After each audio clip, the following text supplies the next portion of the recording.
Hello everyone, and I'm just going to creep forward a bit. These impala are ever so slowly browsing out of our view, and I'm really looking forward to my final afternoon and drive with all of you on this live safari. And I couldn't have asked for a better camera lady than Nicola Austin, who I'm teamed up with today. So awesome stuff, Nikki. Good to have you on the back. And we are going to be having some fun this afternoon. We've got exciting plans, and we're going to head over towards where Karula, a female leopard, had her kill. Interestingly enough, it sounds like she's moved her cubs away from that kill. So she was seen moving quite far south away from that kill, moving her cubs away, which is a clever move on her behalf because a hyena came into that area last night. Now, I'm guessing she's going to have nestled the two little cubs somewhere safe, and she's going to probably have come back, or possibly have come back for a meal. So we're going to head across there. It's a very hot afternoon. It's 32 degrees Celsius, which is about 89 degrees Fahrenheit. So not expecting huge amounts of action from the cats early on, but that may well change a little bit later. We've got Jamie out in the other vehicle, and she's teamed up with VM on camera. And for those of you who may be joining for the first time, it will sadly be the first and last time with me as your guide, as I'm going to be leaving along with Nikki, who's been a director here. And she's just getting an afternoon out behind the camera to change things up a little bit. It's happened a couple of times. This will literally be, I think, the third time. So we're really excited about that, but do forgive her if she has any shaky camera moments. And my name is Scott, which is useful if you haven't met before. We've got a whole big bunch of giraffe tracks on the road here, and you can see them all littering the road, heading down in that direction. And off those go. Very good.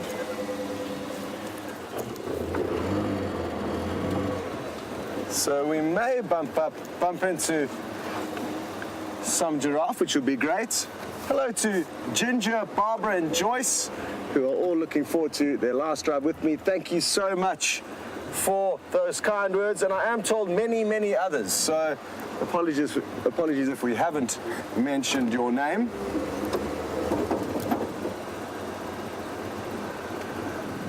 It certainly is bittersweet. We have both loved every second of our Safari Live experience, and a lot of you have been there. A lot of you have been here since long before I started or Nikki started, and we feel really privileged to have spent the time here, but are excited for whatever future travels we end up doing. And I certainly want everyone on board to try and be as happy as possible. There's no reason not to be. And please let us know your thoughts and comments and questions, and to do so, it's very simple. You can hashtag Safari Live on Twitter or send an email through to questions@wildearth.tv. Awesome. Now, something that's also going to happen this afternoon, we're just going to test drive it and see how Nikki copes, but she is going to jump behind the wheel and I'm going to jump behind the camera. So if any of you would like to send some questions through for Nikki to answer, please do so, and you'll get to hear her thoughts about that later. So that's also something exciting. That will be a Safari Live first. Nikki has never been behind the driver's wheel. She's often said that she's excited to do it, so today is the test of time. Very happy memory on this termite mount. Some of you will remember it was my first afternoon back from leave. I think it was the last leave, and we were driving down this road just as we were. I'm going to just reverse and simulate as we saw. We saw her from about here, just perched right on the side of the mound there, and then she continued across the road and did some stalking and hunting of impalas. Just going to check something on Nikki's camera quickly. Is that iris on auto? Yeah.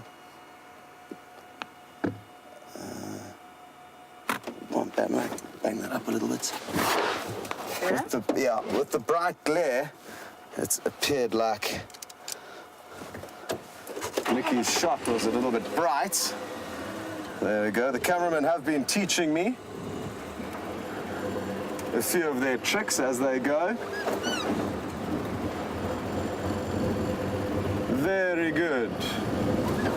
Okay, well, we are going to be sending you across to Jamie Patterson so she can let you know her plans. We'll probably be about 4 or 5 minutes until we get to the position where Karula has left a young kudu hoisted up in a tree, and let's hope that she's going to be there waiting for us when we get there. Time will tell. Off to Jamie.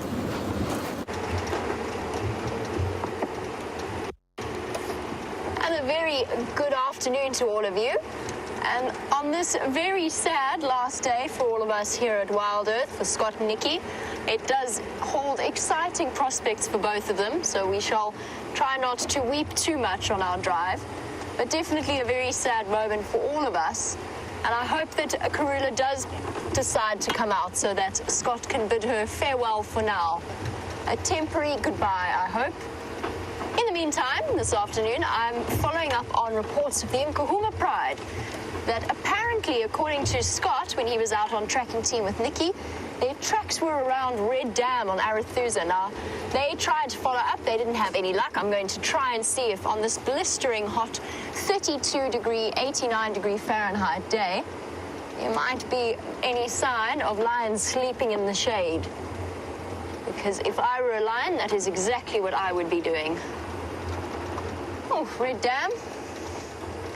Not so much red as very bright, almost virulent green from the algae sitting across the top of it. Let's see, do we see lions in the shade? Apparently they didn't cross into Simbambili. They were around here somewhere, so keep your eyes peeled for flicking ears and flicking tails. That would be a nice afternoon start. Let's pop our noses down.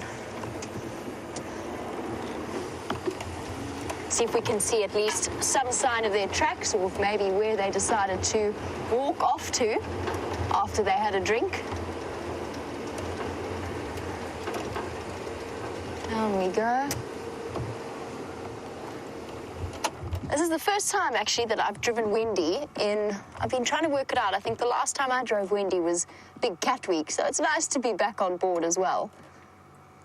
Just checking very carefully in the shade. I don't want to risk losing your signal by going all the way to the back.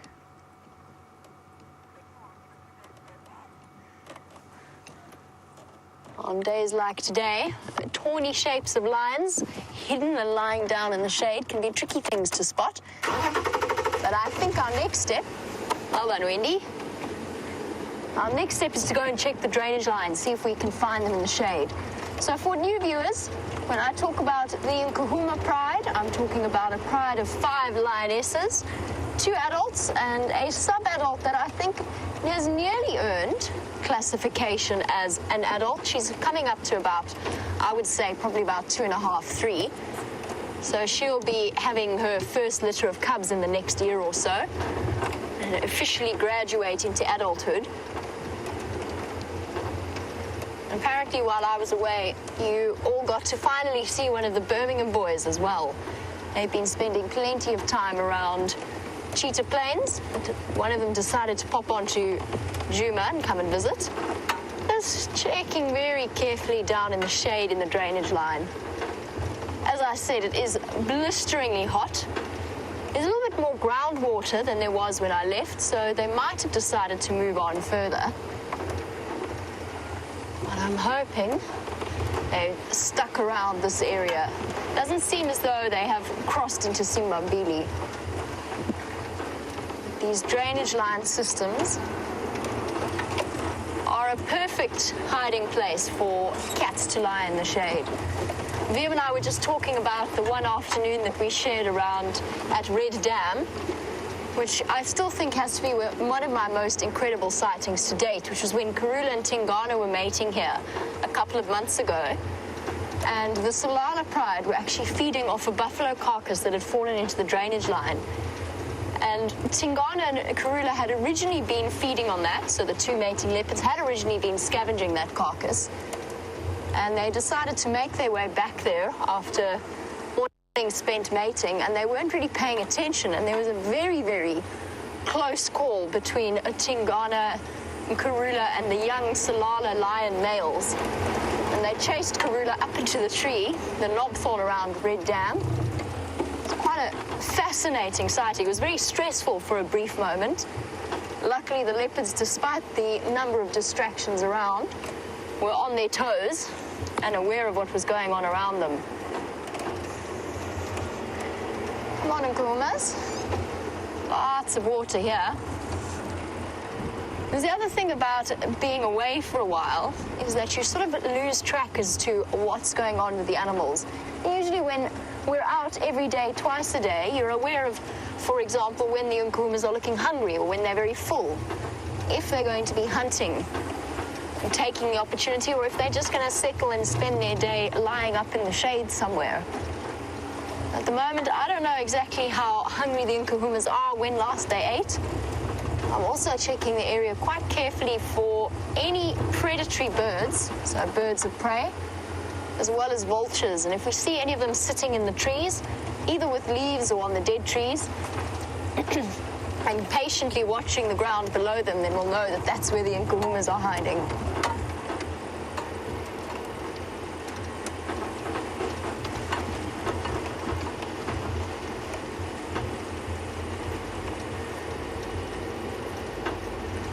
And for those of you who are joining us for the first time, don't forget this is live, so you just never know what to expect around the next corner. And don't forget to also send through your questions on hashtag Safari Live on Twitter, or you can email through to questions@wildearth.tv.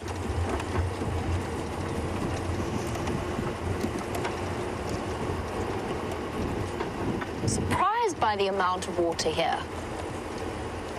Obviously, I missed out on some rather serious rain. Hello, Waterbuck. Looking a little bit nervous.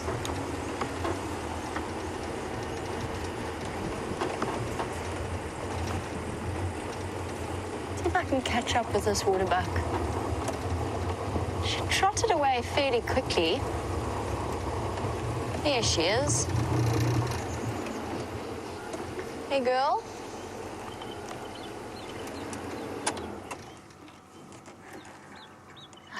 I thought maybe she was looking a bit jumpy and a bit nervous, but it was just because she wanted to cross the road ahead of us, I think.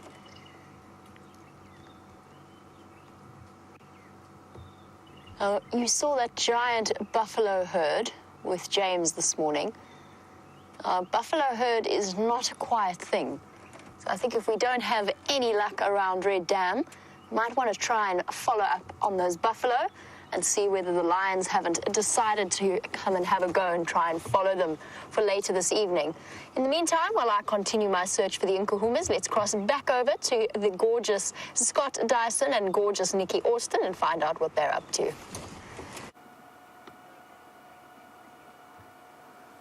Welcome back.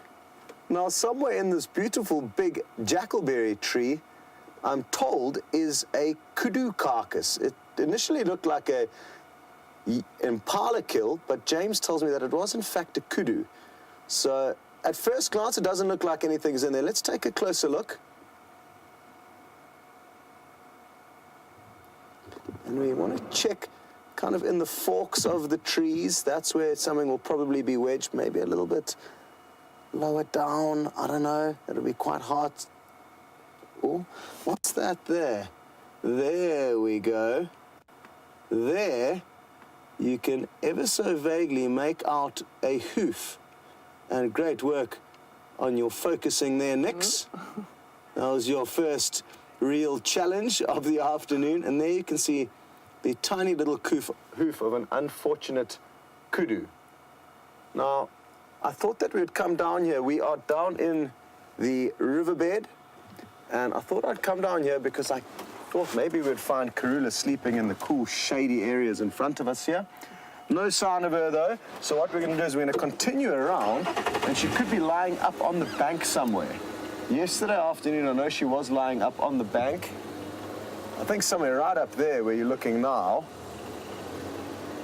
At least when I popped in very briefly yesterday afternoon, that is where we saw her lying down. I wonder where the cubs were. They were somewhere here. There's 2 tiny new cubs and some perfect hiding places in there.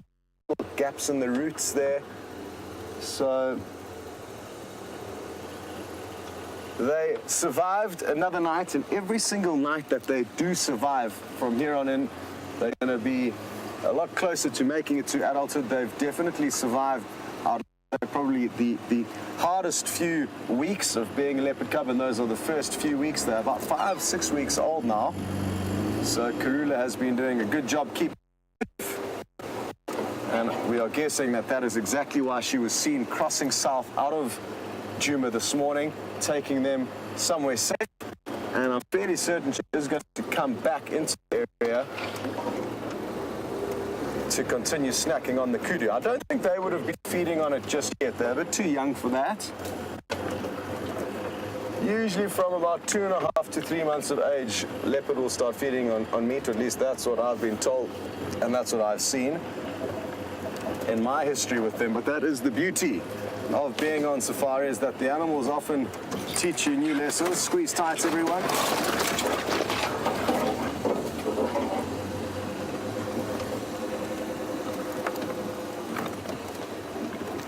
Okay, so now we are back up on the riverbed, or on the river bank rather.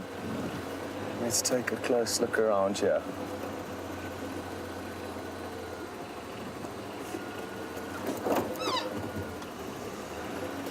Hello to Country West, and thank you very much for sharing your first memory that you had with me, and that was on your first drive, obviously. And as we drove around a corner, we bumped into a big male lion. I'm guessing it was maybe one of the Matimba males, and ever since then you've been hooked, and that's such great news. Thank you for sharing that with me. And we've got some more great news. Nikki just smiled, pointing up ahead, and I think she may have seen something. Look who it is. It's Karula, the Queen of Djuma, panting very, very heavily. But I don't blame her. Like I said, it's an exceptionally hot and humid afternoon, and imagine having that beautiful coat to contend with in this weather. Okay, well, that's wonderful news. And now let's just try and get ourselves into a good spot.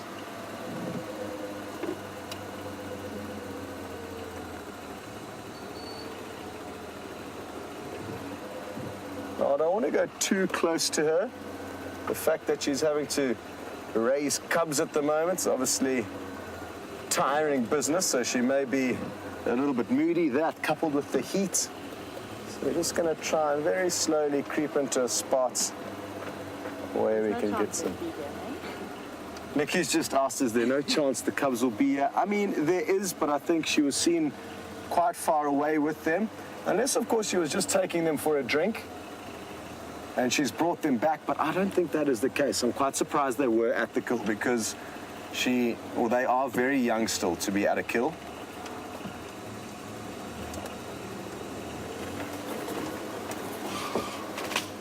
Okay, well, I'm just going to stop here. There are 1 or 2 branches in the way of her face, but she's lying up just there. And thankfully, Nikki's a little bit more elevated than me, and her face is in a perfect little gap of this buffalo thorn tree in the foreground. Hello, Jack. You would like to know if Karula isn't far out of her territory here. And no, Jack, I don't think so. Her territory basically encompasses the entire portion of Djuma, which is around 1,200 hectares. There's maybe small fringes of it that her daughter Shadow occupies, and maybe another female to the north. unlike humans who often have very square or defined properties, animals may be not so rigid, and I think that is certainly the case with her. Also, always changing, depending on her needs and the needs of other leopardess, there will be huge fluctuations in their territory over the years. But right now, we are fairly close to the central parts of Djuma, so she's comfortably within her territory, which is critical during this stage of her raising her cubs. It would be hugely unwise of her to try and raise cubs in another leopardess's territory, because if that other leopardess did come across her cubs, she would kill them. Speaking of which, Nix, are you fully zoomed there? I think you might be. I was just wondering if we couldn't see any possible nursing rings or suckle rings, but I certainly can see a nipple. It's just above the horizontal branch, very close to the kind of crook of her leg there. You can just see a very light caramel spot in that white fur, and within that there's a little nipple. But on a hot day like this, you may have found she's left the cubs early this morning, filled them up with milk, and then she subsequently come back here, and that's why her nursing rings may not be as evident at the moment, because they would have dried out and that fur would have unruffled itself and become a little bit more fluffy.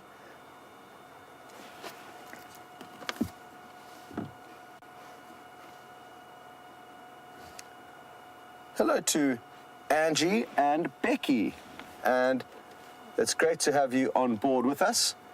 You would like to know, how long will a leopardess leave its cubs for? It's a great question, and I fear that not many people actually know the correct answer to that, because as we've experienced with this fine mother, leopardess can be hugely extra secretive when they do have cubs, and therefore we don't know exactly what happens with them. But what I can tell you from my experience is that 12 hours to 24 hours is certainly a length of time that a leopardess may leave its cubs for. That's just my opinion. I have seen leopardess move a long distance away from cubs, make a kill, feed on that kill, stay there during the day if the kill was far from the den, in order to not waste energy backwards and forwards just in order to nurse the young. So they're tough little critters, leopard cubs, regarding how regularly they get fed, I think, because it's critical that she needs to look after herself first, as with any mother, and thereafter, once she's found a next meal that's going to sustain her, then she can worry about sustaining the cubs. So I think 12 to 24 hours at least. Sometimes you may find leopardess even pushing the envelope and maybe leaving them for longer. But I think a lot is unknown regarding these beasts, especially in the wild. Obviously, there may be captive records as to what goes on, but wild leopard who have the hardships of trying to work out where their next meal is coming from, together with raising the cubs, is not easy, and you can go to sleep, Karula. You deserve a little snooze.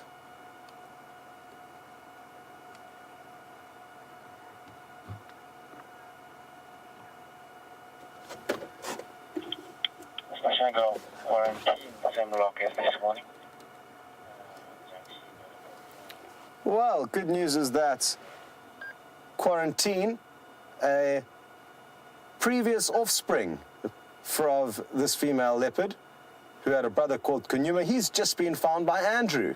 And sadly, it's not on Djuma, a little bit to the east, away from us, but happy to hear that one of her 3-year-old sons is doing well. It sounds like he's made a kill as well. So mother and son are in a similar state this afternoon.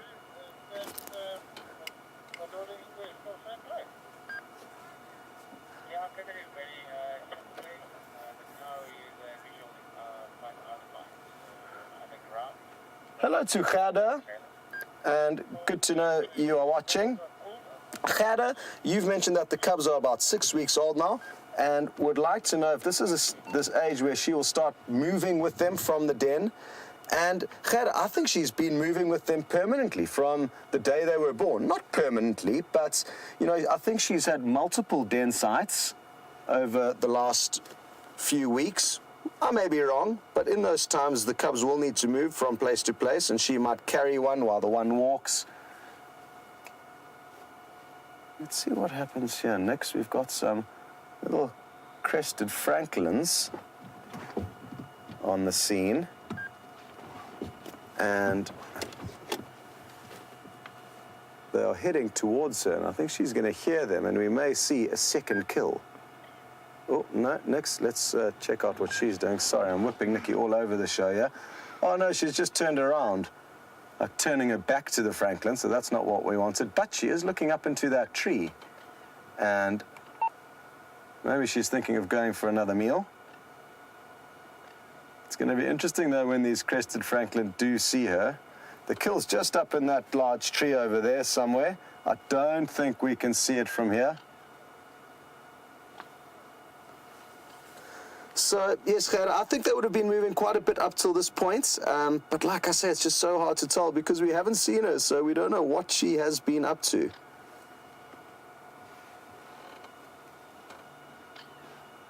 Hello to Britt, who's just mentioned that this is Karula's tea party that she's thrown for Nikki and I after we threw a tea party for Gracie, who was in her very, very beautiful Cinderella dress yesterday for our tea party that we had at the Arathusa Air Traffic Control Tower. Yeah, the little crested francolins.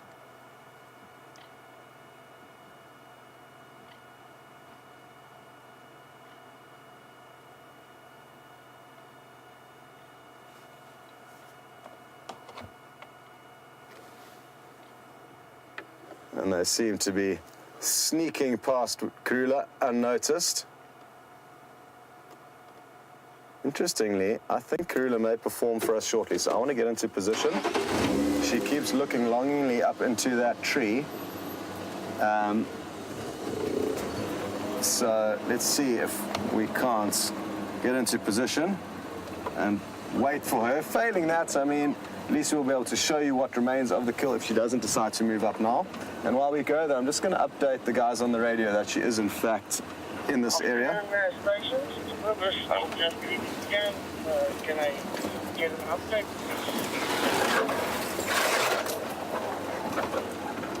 Good afternoon, Corvette. Tenemos llamada de Iswe Correctas.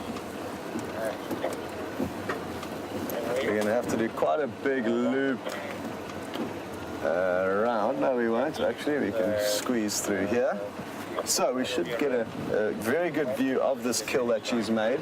She made it, for those of you who haven't seen any signs of this kill yet, or haven't joined in on one of the recent safaris, she made this kill sometime, not last night, the night before. She was found yesterday morning. And interestingly, she had dragged this kill at least 50 meters, at least, across a road all the way to this tree in specific. And we could see that drag mark in the sand, where she would have been holding the prey probably by its neck, and then the whole body dragging between her two front legs as she moved. Oof. It's not going to be easy to get you a gap from here. Let's see if we can snap a gap from over here.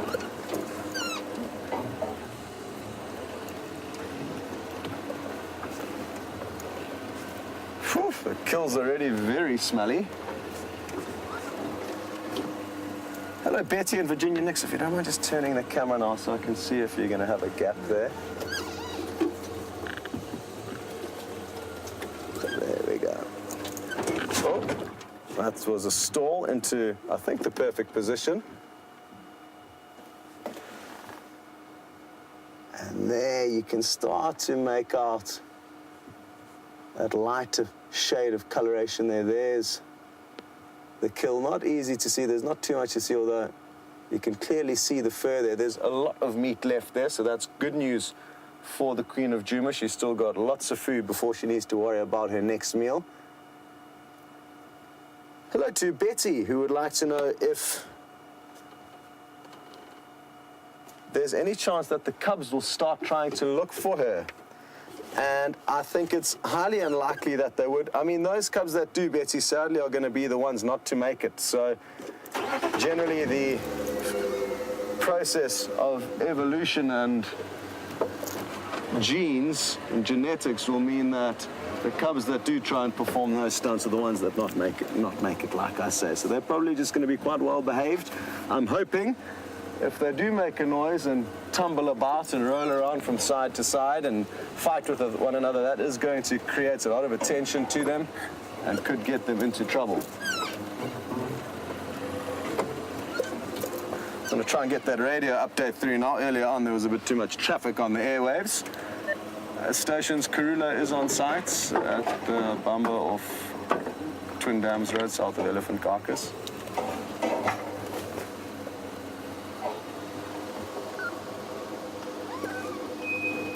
Okay, copy that. Confirm. It's just only one more over there. Yeah, just myself here, Tax. There you can see a different angle of the kill. Come and join you. Yes, no problem. Thank you. Okay. So, that's all that remains of the kill. I think we should also be able to get a gap of Karula from here. Maybe not, though. We shall see shortly. Ooh. I'm going to have to creep forward just a little bit.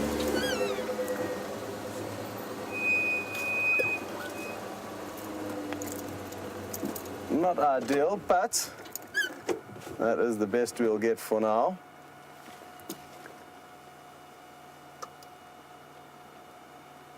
Now, there was a hyena in this area this morning. It could well have moved off and just banked the knowledge of the fact that there is a kill here. Obviously, tricky business for a hyena because it cannot climb a tree like this, so absolute torture. And it may be in a nearby mud wallow with the intentions of coming back this evening, and I'm almost certain that later on, as things cool off, there should be some more action here. Yes, Karula, I think some more hyena will be coming, sadly, but you've done a very good job and already got your kill safely hoisted up into the tree. Interestingly, I've spent time in areas where some leopards, one day they'll hoist, the next day they won't. Even with cubs, you know, they'll feed with their cubs on the ground, kill on the ground. Hugely dangerous scenario to be in. You've got your, you know, jaws crunching on bones and you've preoccupied on feeding, and that's when something sneaks up on you. But thankfully she hasn't made the same mistake, at least not today.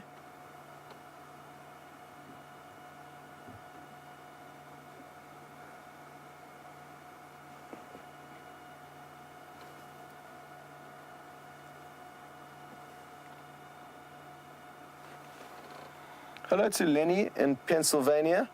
You are wondering about leopard cubs and their ability to survive, and whether or not they're learning, or the sooner they learn to climb a tree, will that kind of guarantee the fact that they'll be able to survive? Sadly not, Lenny. Even the little cubs that she has now probably will be able to climb, not very well though, and even from about 3 months of age, they can climb, and then they are going to be moving from kill to kill. So there they are, time after time, kill after kill. They are going to be exposed to the threats that are associated with kills, and they will be able to climb. But it's like being able to ride a bike during your first week. You may be able to consider yourself a bicycle rider, but not a very good one. And I think the same applies for leopard cubs. They can climb trees, but not very well, not as quickly as they would like. And I would say once a leopard cub is upwards of 6 months of age, then the future's beginning to look bright. But anything before that 6-month period is an absolute lottery. The odds are sadly stacked heavily against them up till that point. Obviously, every day up to that point, their chances of surviving increase. But only from about 6 months of age would I start being able to think, okay, there's a good chance that these are going to make it.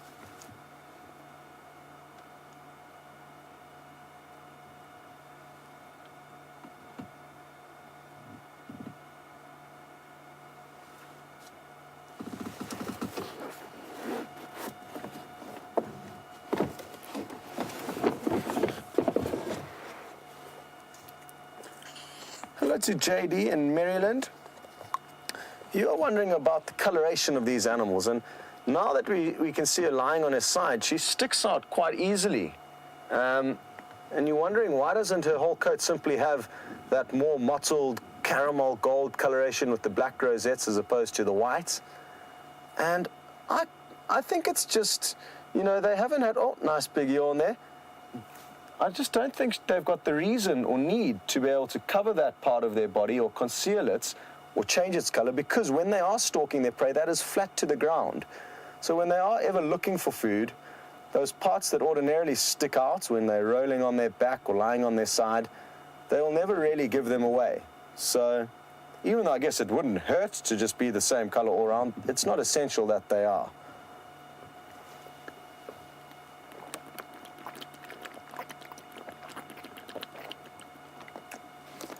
Ooh, you can probably hear me glugging on some ice cold water. Ooh, it's very refreshing. Now it's Nikki's turn. That's why you can see the camera going up and down. She's trying to drink and camera lady at the same time.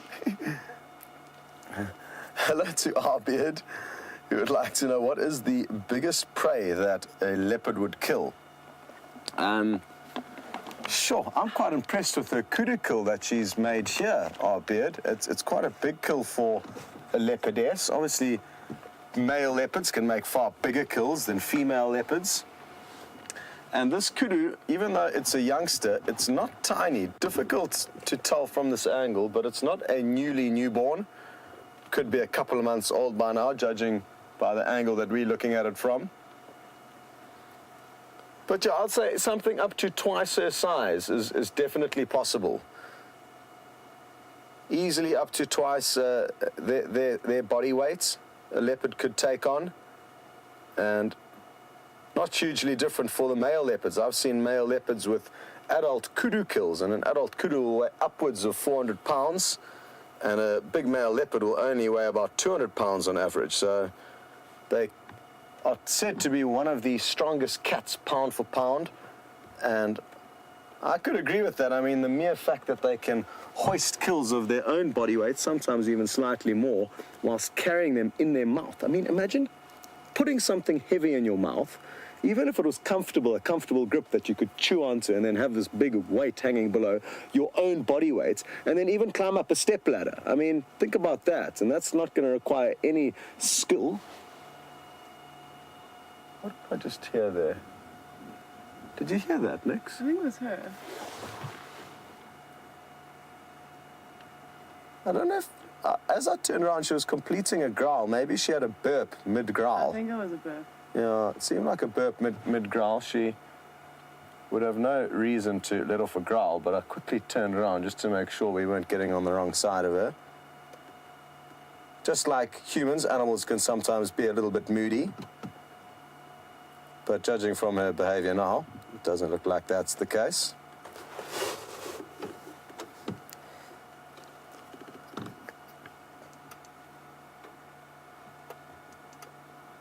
I'm wondering if she wants to move, because as soon as she does move, and hopefully it's towards this tree to start feeding, we're going to need to reverse to get out the way. But I'm ready for that, so just to keep you guys updated with the plans, we're kind of currently in her way to the kill. She could obviously very easily get around us, but we don't want her to have to do any extra work.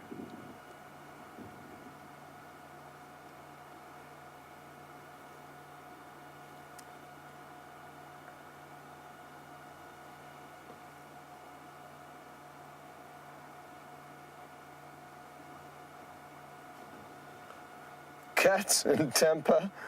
Yes, it's not easy being a leopard mother. Imagine having to leave your newborn offspring away from you in such a dangerous place with no protection, no babysitters, while you go out to try and get the next meal to feed the family. Incredibly, incredibly difficult. And I think us humans often forget how easy our lives are compared to the wild animals. All the assistance and aid we get from doctors and babysitters and general security that we can provide to our youngsters. Well, at least hopefully some of us can, or some of us will be able to in the future.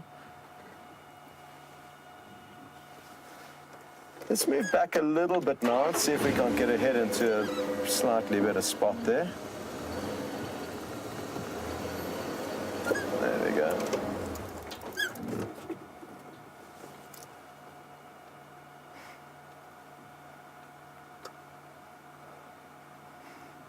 Ah, Marianne, it's time to get a little photo with Karula in the background. I don't know how we're going to work this out, Nick. It's not going to be easy. More? Hello? She's too, Nikki doesn't like the lights apparently. There you go. Oh, well done. You see, Marianne, it's difficult with Karula behind all those bushes. You're not going to be able to see her if Nikki's focused on me. But we tried to get that screenshot opportunity with me and my ex-girlfriend over here before Nikki came along. Ruined everything for Karula and I.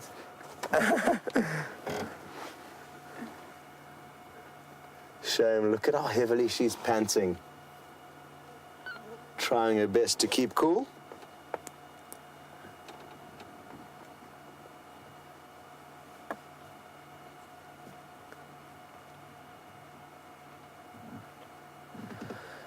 Hello again to Kat, and I hope all is well in Florida.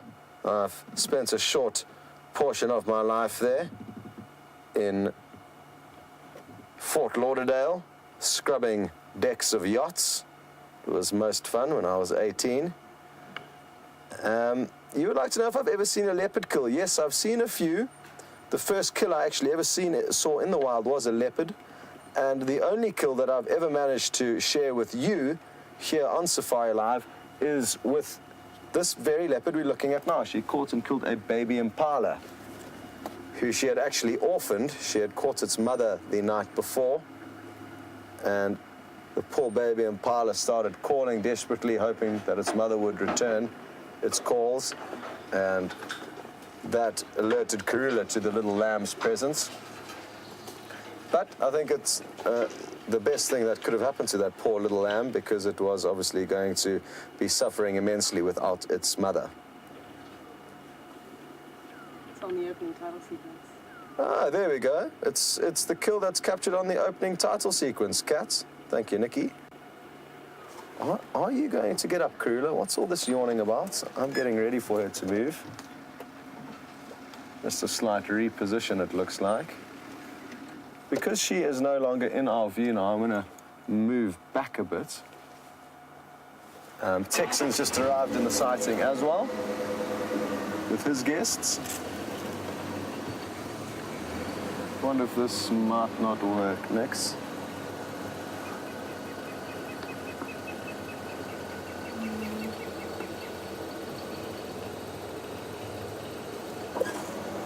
It's as good as it's going to get for now, sadly. Hello to Isabella, who's just 5 years old, and you would like to know if Karula misses her cubs while she is away from them. And I'm sure she does, Isabella. I'm sure she's constantly thinking about them, thinking, when should I go back? When do they need their next meal? I definitely think she does have them at the top of her mind. Nikki's just huffing and puffing now because the smell of the kudu kill is wafting directly down into us, and it does not smell very tasty. It will, of course, be quite tasty for Karula, because the more mature it becomes, the softer it will become and the easier for her to feed on. But I can assure you it is not a pleasant smell, although the wind is thankfully wafting, and it's temporarily not wafting towards us.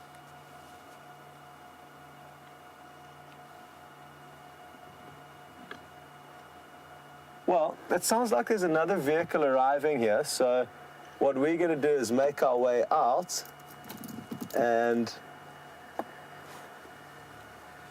give them a better option to view, and that way we'll share the sighting with them and make our way back here a little bit later. Station approaching this Karula sighting. If you come up onto the banker, you'll get some better views. You won't be able to get a view from down there, and I'll make space for you. You should find an access road just further ahead of you. You'll see the tracks leaving the drainage. Okay. Is she around here? Yeah, affirmative. From where you saw me, she was just 10 meters off to the right of my vehicle. Yeah, copy, thanks. No problems. I'll make space and leave Taxon here as well. Okay, thank you. Okay. Thank you.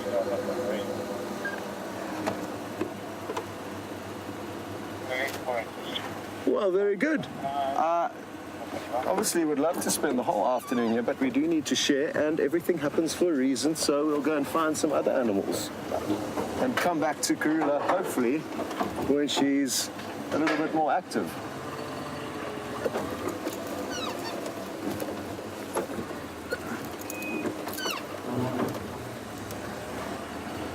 Shame, it appears like Jamie's vehicle's not doing the best regarding signal.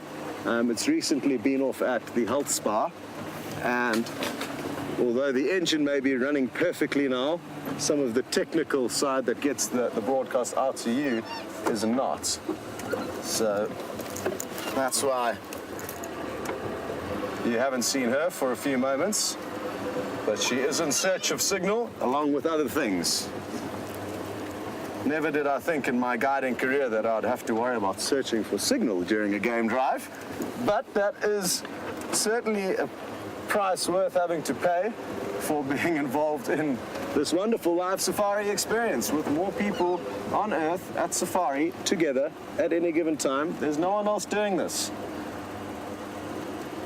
We are part of a revolution, the safari revolution.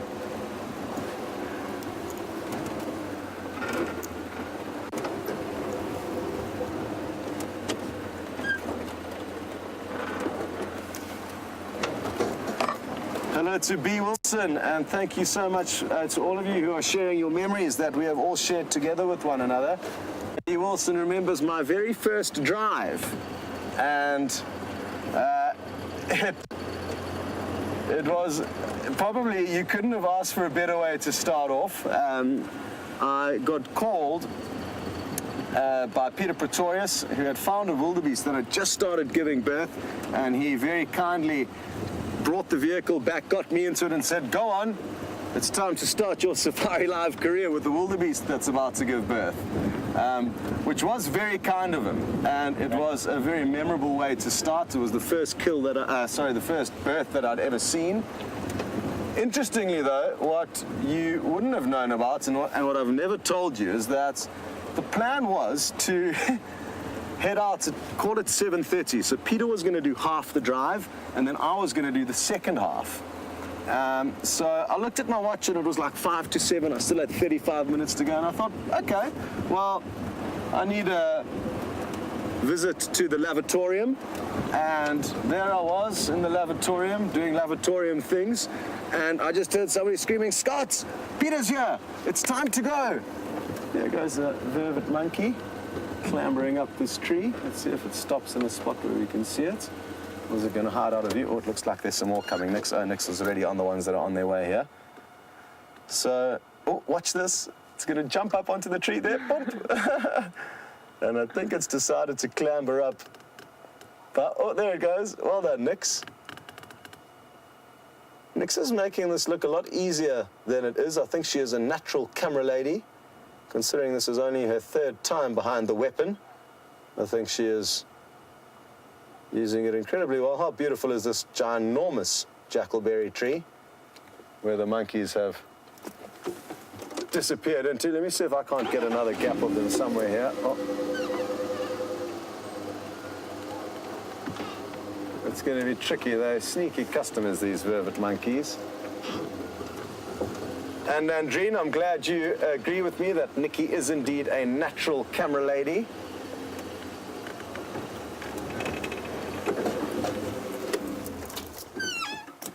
Have I got you in a gap there, Nix? I don't necessarily think so. Oh, there we go. Oh, well done. Peekaboo. Oh, what you snacking on? You sucking on a little seed there. Good afternoon. Yummy. Boss. This is routine update. It's not uncommon for them to kind of hide and just keep an eye on you peeking around the corner. I'm sure there's more than just the two that we saw disappear up into this tree. The rest of the troop could be elsewhere.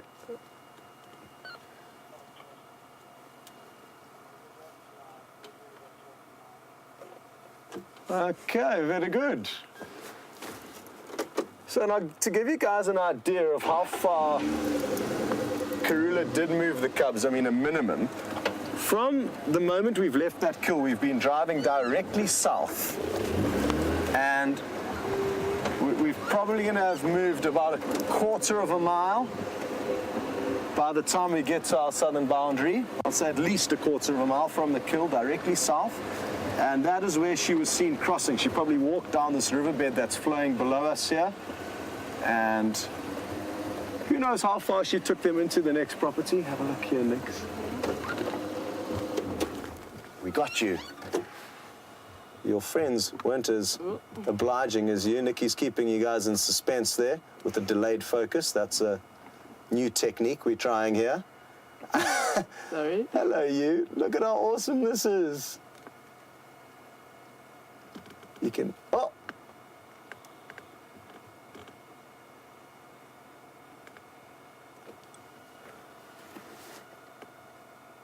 Oh, no ways, Nix. I'm going to have to creep forward a little bit.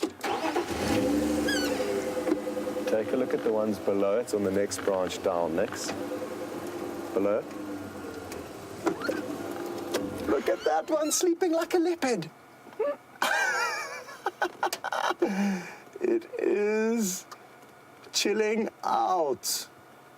Not a worry in the world. Oh, it looks like it just got up there. But it was lying down like a leopard earlier. So this looks like the rest of the troop. Got a slightly better view of this one as well. This one's mouth is full. Its cheeks aren't supposed to look like that. It has stuffed its cheeks absolutely full of some kind of food that it's ever so slowly chewing on. So there we go. You saw seed fall out its mouth. Now keep watching. It's just going to keep doing that. What is it you're feeding on? It could be the fruits from this tree, the jackalberry tree or ebony tree, but I can't be certain. Oh, Nikki just did a little focus pull there onto the other monkey in the background.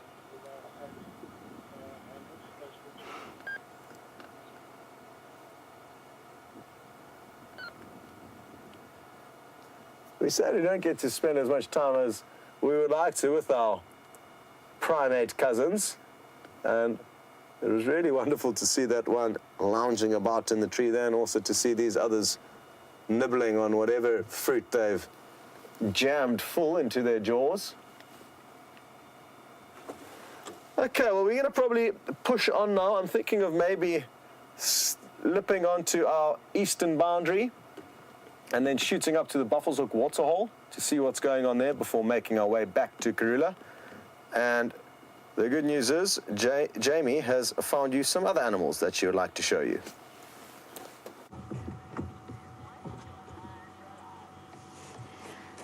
I had some signal. I also had some Inyala to show you, but unfortunately, while Scott has found leopards and monkeys and all manner of fascinating things to show you, Wildy and myself have found 3 Inyala that are now gone.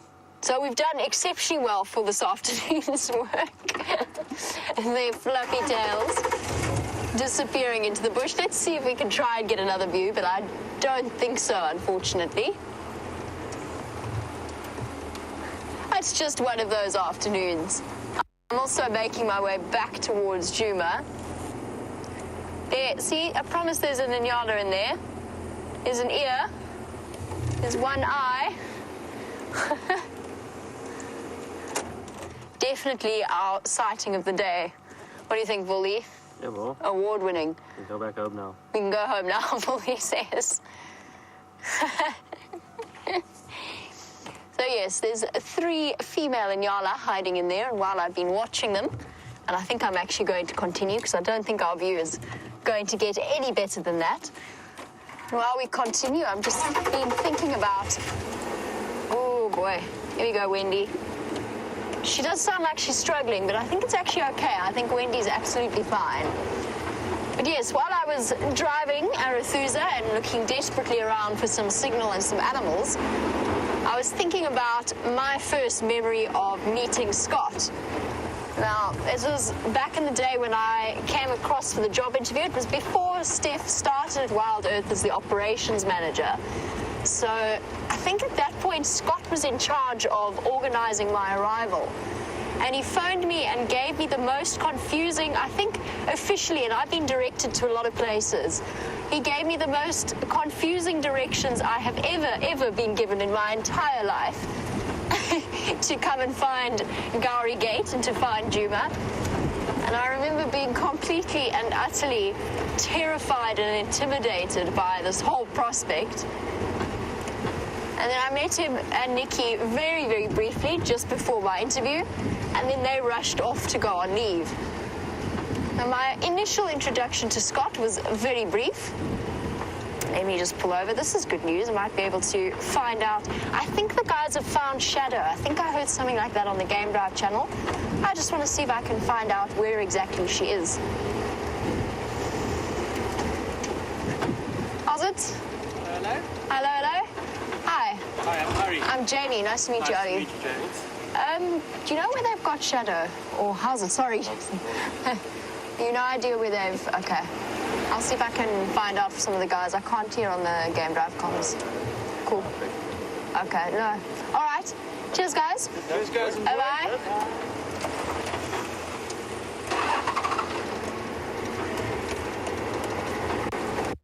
New guide at Nkoro, whose name is Ari.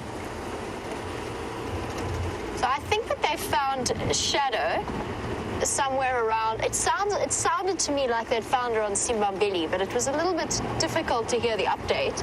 So I'll try and get hold of that information for you and keep you updated. Of course, all of us are now wondering, after Karula and her wondrous cubs, whether or not there's a possibility that Shadow has had cubs as well. As far as I know, nothing's been discussed amongst the guides, but it was definitely, or at least nothing's been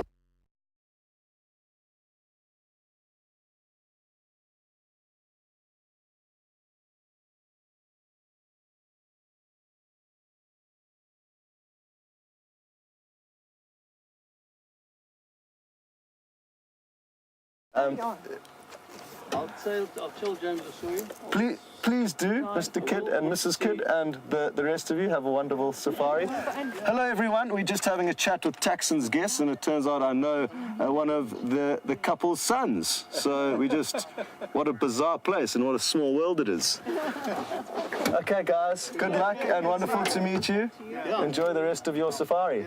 And your new venture. Thank you so much. Thank you so much. Make sure you log in and send through some questions. You get prioritized if you're an ex-guest. Cheers, everyone. Bye, guys. Wow, what a crazy coincidence. We've just started chatting and they asked how they can find out more about these live safaris and where they can tune in. And then the one guest asked about James. He said, is James your competition? And I was like, well, not really. We're all part of the same team. And then it turns out that James and one of the couple on that vehicle's sons, a guy called Jay, another James, worked together at Londolozi. And I also know James, the other James, not the one we all know. So it was wonderful just to chat with them. Sorry about Jamie's signal. That's why you did get rushed back to us.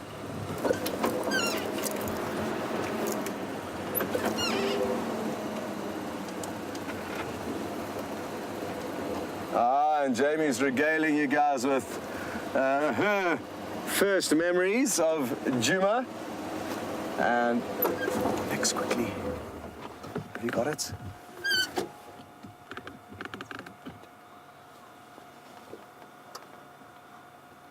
Look at this. This is the best view ever of an African green pigeon. Look at how smart the colors are on this bird. And their Afrikaans or Dutch name, papegaaiduif, is a very wonderful and descriptive word meaning parrot dove, which describes it very well. It's a fruit eater, and they are usually very, very secretive. Look at the bright yellow legs, that big white eye, bit of pink on its beak, and certainly the best view that I've ever got of one of these birds with you. And that is the beauty, again, of being on these live safaris. You just don't know what you're going to see and when. And even though I've seen this bird countless times with you, this view is spectacular. Kindly being brought to you by Nicola Austin. Well done, Nikki. She's very focused now, making sure she doesn't lose focus.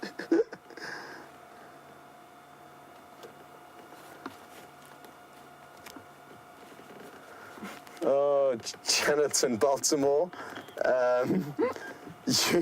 you would like to know about the bird feeder that I made last year, the nectar feeder. I made a video about it, which was probably the first mistake because I thought it was going to be far more popular amongst the birds of this area than it actually turned out to be. It was never visited. I did give up filling it up with my rooibos tea and sugar mix. That was the nectar concoction that I was making for them. And what I can tell you is that those nectar feeders do take time to grow on the birds. They don't understand exactly what they are initially, and I don't think I tried for long enough.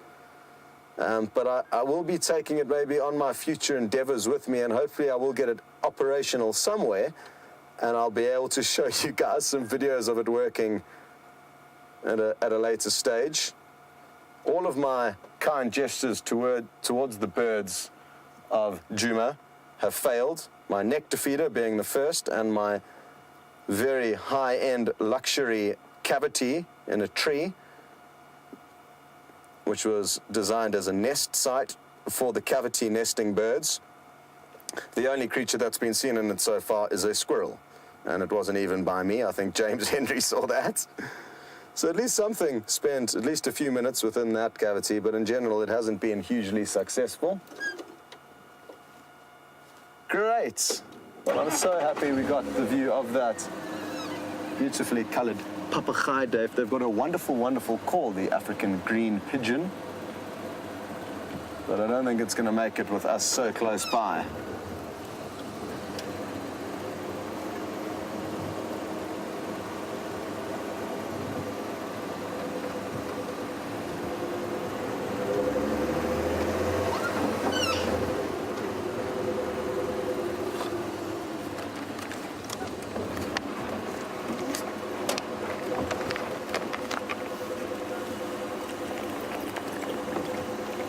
Hello to Alan in New York, and thank you so much for getting a hold of us. You mentioned that you don't send through questions very often, and there's no problem with the silent safari ninja that simply enjoys being on the vehicle but not chatting too much, so no worries there. Thank you though for letting us know that the first question you did ever send through to Safari Live was answered by me, and just little comments like that it's made me so happy to know that. And I guess it's not just about the questions then. Any kind of interaction you can let us know about is much appreciated. So thank you for that, Alan, and I hope all is well in New York.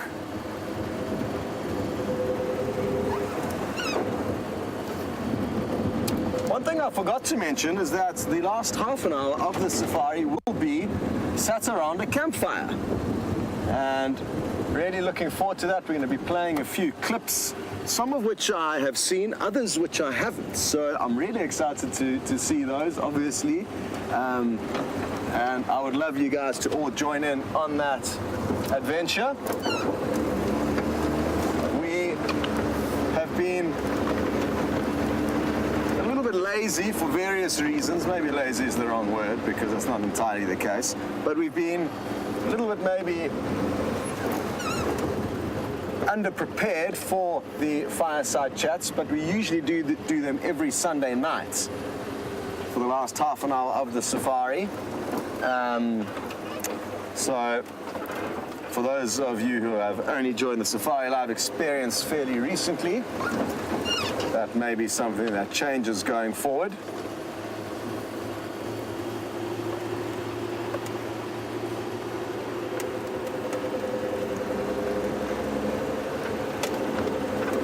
Also, please don't forget to send through your questions that are going to be asked to Nikki. The next time you come back to us, you may be getting taken around on a wild safari by Nicola Austin herself, with me hanging on to the camera desperately.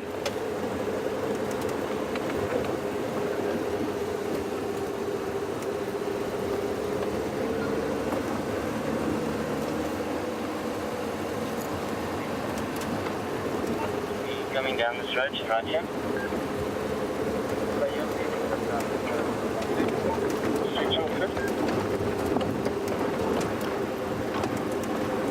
Just going to keep an ear to the Game Drive channel, just to make sure we don't miss any updates regarding Karula and what she's up to. I think you rather go back and try to move it to corner too much. I think from the east, it comes from that area limit. That would be around.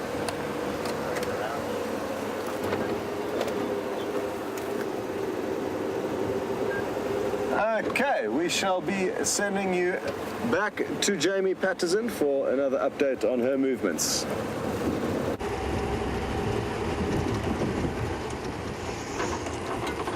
And unfortunately, my luck persists, it seems, on Arathusa.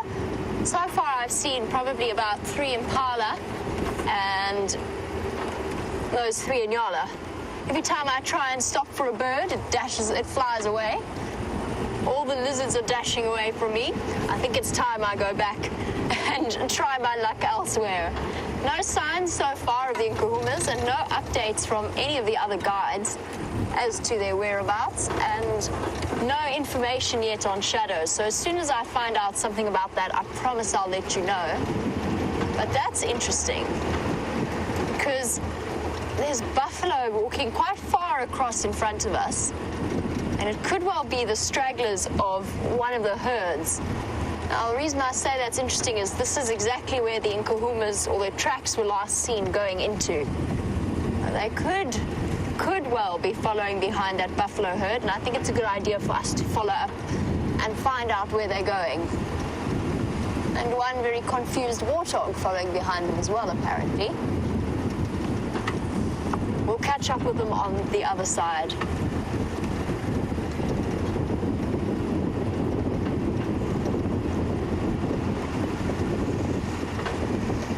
I just want to see what this impala's stopped for.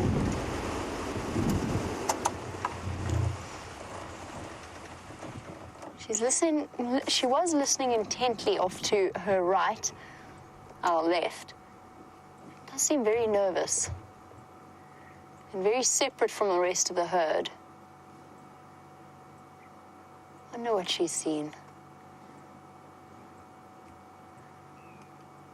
No, she's relaxed again. Pays to be an attentive animal out here. Here, the warthog families crossing the road. And I think they're on their way. I'm fairly certain they're on their way towards that mud wallow on Impala Plains, so we'll catch them there.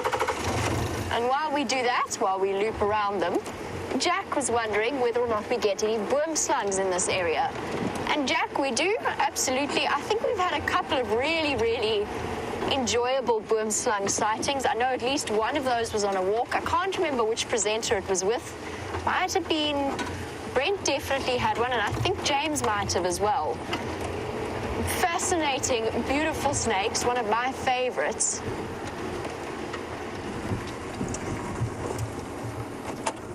Hello, gorgeous. Please stay. Hello, beautiful boy. This stunning male kudu. Sorry, Jack, I'll get back to your boom slum question. Definitely one of our more magnificent kudu bulls. I love the way they do that. They pick a tree to hide behind, like we can't see them that way. This is the one with the tightly coiled horns. We've seen him along with Zeus, the widespread horned kudu, on a fairly regular basis in this area. There's a group of about 5 of these males of a similar size.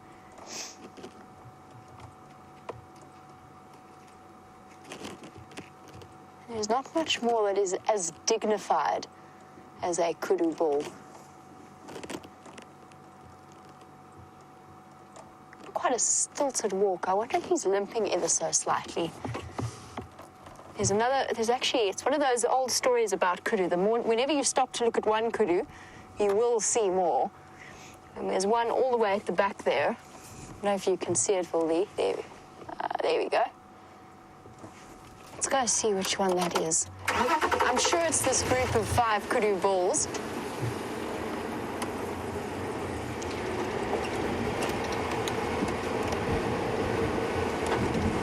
Now, for those of you who pay a visit to the Great Kruger, or the Greater Kruger area, and you make a trip across to Skukuza, which is one of the largest, I think it is the largest camp in the Kruger area, there's an incredible bronze statue of 2 kudus fighting, stuck together.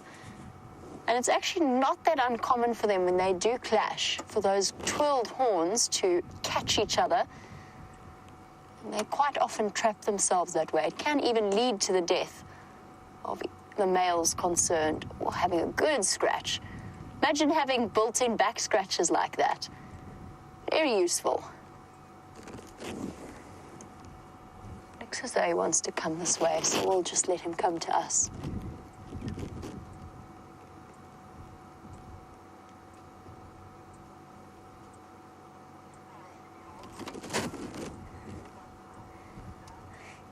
The Sandparks emblem, that is the kudu head. And you can see why with this silhouette and with this level of dignity, they're one of the most striking antelope out here. Now, I discussed quite a bit this morning. I discussed about myself and Brent's trip to the Kruger. We actually saw the largest antelope species, which is a cousin of the kudu, the African eland. You forget, if you don't see those antelope for a while, you forget just how large they really are. He's stopped for a snack, so I think we can go forward. Luckily, we've got a really subtle approach.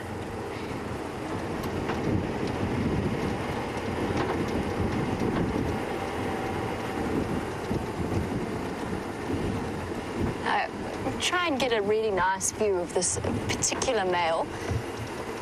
As you can imagine, horns like that, when they are solid bone, are actually fairly dense and fairly heavy.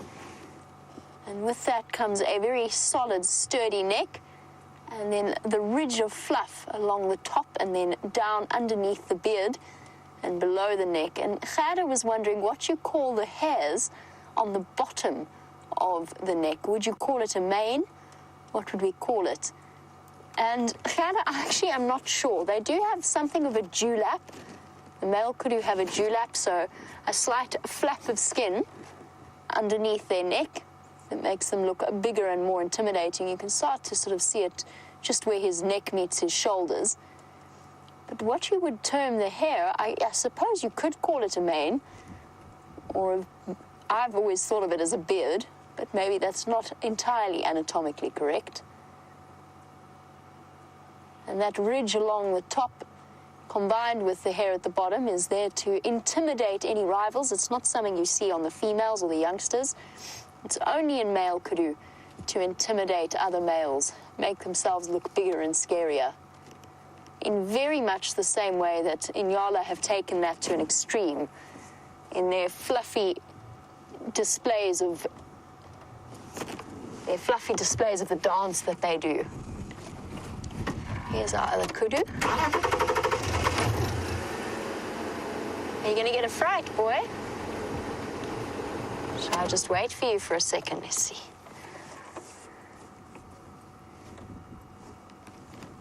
It's just the two of them as far as I can tell.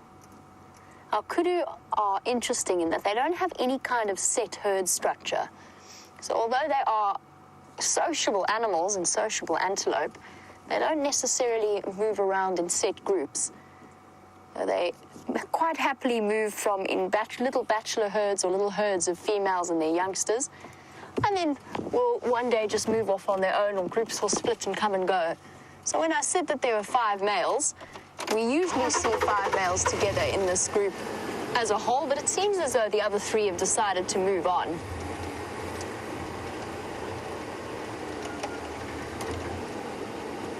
It's okay, boy. He's not going to let me come any closer without scaring him. Look at that. They always look as though they're wearing face paint. Like it's some kind of sporting colors or emblems. And so far, in terms of the impact that the drought has been having, kudu have shown an amount of resilience. Being a browser in the middle of a drought has its definite advantages. Those horns are stunning.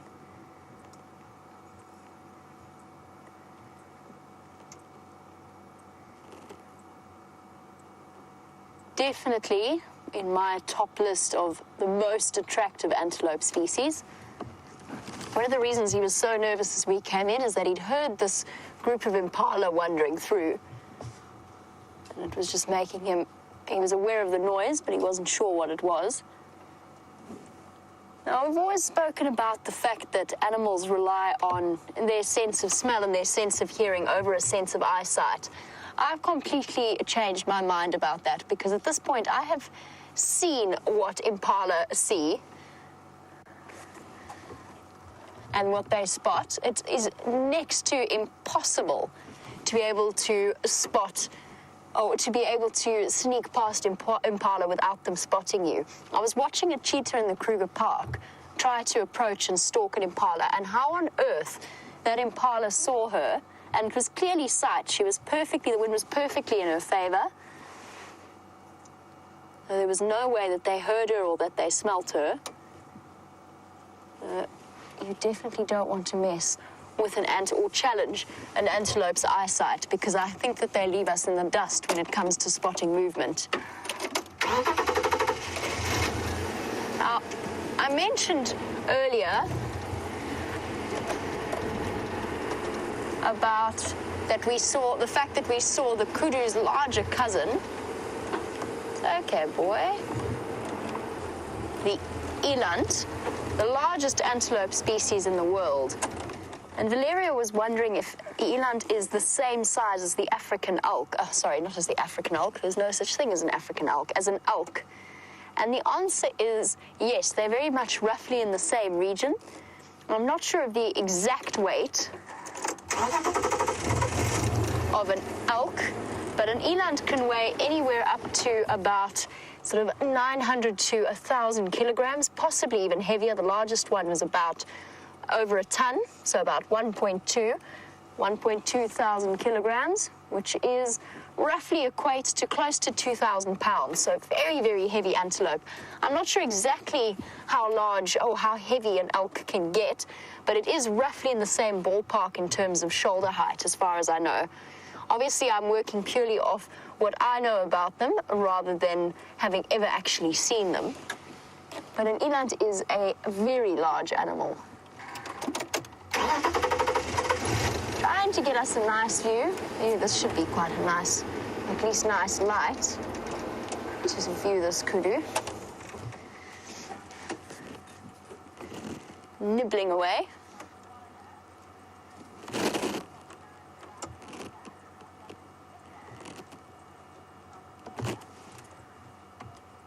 A really good question from Cindy, who's watching all the way in Florida. So Cindy's been counting kudu stripes, and was wondering whether all kudu have 9 stripes on their backs or if it differs. And we chatted a little bit about that. 1, 2, 3, 4, 5, 6, 7, 8, 9. Cindy, I've never ever looked or never actually counted the number of kudu stripes. We chatted this morning about the fact that both Inyala and kudu, you can identify, if you want to, you could identify the individuals because each one has a slightly different arrangement of stripes. Now, I know for a fact that in Inyala, they definitely have different amounts of stripes. Kudu, Cindy, my guess, my thought, if I'm thinking back about my different kudu sightings, it's not always 9 stripes. But now that you've asked me that, I realize that I've never actually checked. I've never double-checked to see if there's more or less than 9 stripes. I've never counted. It's one of the reasons why I love these sorts of questions, is they bring up topics and things to think about that we wouldn't necessarily have thought of ourselves.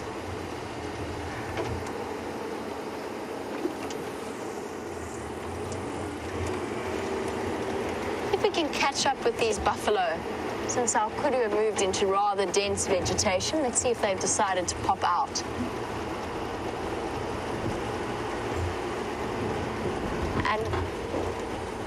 And while we do that, and while we go and follow her, I believe that Ranger Nikki Austin, has taken the driver's seat. So let's pop over there and find out what she has to tell you.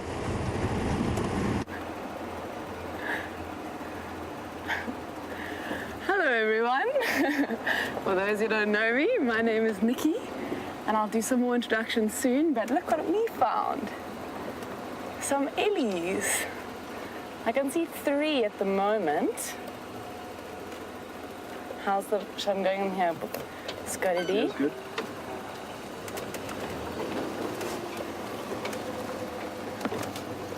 Just gonna try and get you guys a better visual. And in the shade, bonus. I'm learning in this drive that it's very warm outside of final control. And turn off. Perfect. I was hoping almost that this was going to be the halfter or the ellie with the chopped off trunk, but it looks like these 3 are of a different herd. I can't see anyone else. What would you say this is? A mother and 2 youngsters, Scotty? Yeah, maybe the rest of the herd is further ahead of them. These are trailing at the back. I'm not sure how good Scotty's audio is, but he's saying maybe there's more further up. So hello everyone, what a way to start. Some nice beautiful ellies. Getting my first question.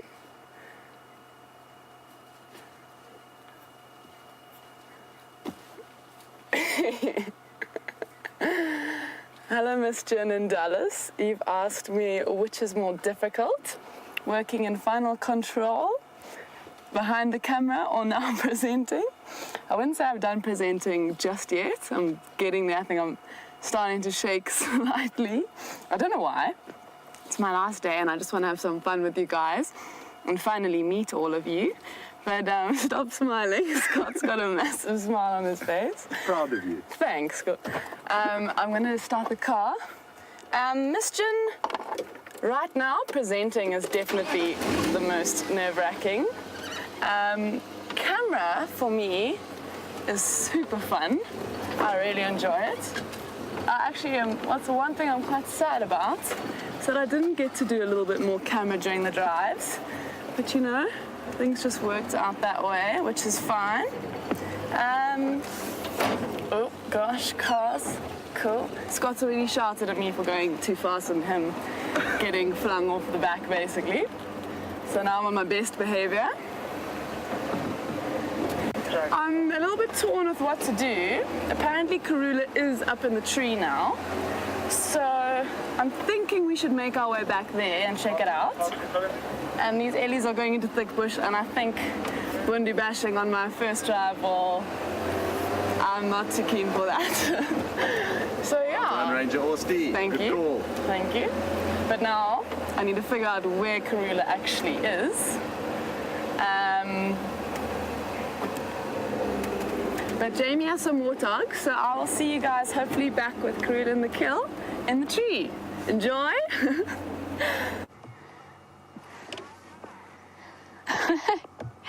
That is a very strange experience to hear that Nikki is linking to me. I bet that was an interesting experience for her. Shame. I'm glad that that was something she got to do before they leave. Well, at least I've been proved right on one score, and that's that both the buffalo and the warthog have popped out exactly where I expected them to, in the mud wallows in Impala Road, and I think that those warthogs were actually hoping that they might get a chance to have a wallow. Unfortunately for them, the mud is already occupied. Buffalo utilizing the spa possibilities of the bush.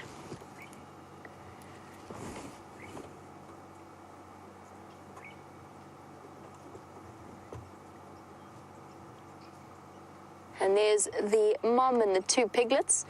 This is not the very, very sick warthog that we've been seeing recently. I was shocked when I saw some of your screenshots as to what that ill female is really looking like. I assume that it's the one around Twin Dams that we've seen on a fairly regular basis. And there's a second pig. Hello, warthog. Two females and their youngsters. It could be that the two piglets we've been seeing belong to one to each female, or one to two, or two to one of the females. Hard for us to tell exactly until we see them suckle. Oh, buffalo's up. Maybe they'll have a chance to go and enjoy some of the mud wallow. There you go, you can see that thick layer of glutinous mud stuck all around him. A nice way of patching up injuries, as well as keeping cool on this hot summer's day. I'm quite surprised by the temperatures this afternoon. Definitely warmer than I was expecting. Let's see if we can sneak a little bit closer to these two cute little warthogs. As I mentioned this morning, there's a noticeable difference in the behavior of the warthogs around cars. Although I don't think we can push it much further. We might have to wait for them to come to us. But yes, there's been a noticeable difference in the way that warthogs are responding to vehicles. They were very, very skittish when I first started working here. And I think it's a combination of just getting used to the vehicles coming and going, as well as the drought. Oh, Wendy, I've forgotten how to drive you. Every car has its idiosyncrasies. Here we go. Hello, Warty. It's okay. Two little piglets and their mom.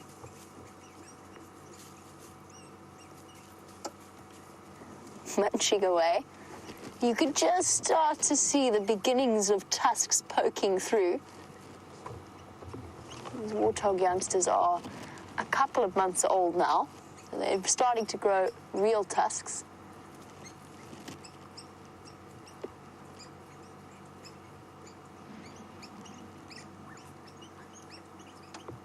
Something is squeaking frantically. I don't think it's the piglets, though. It must be a bird hiding in one of the trees.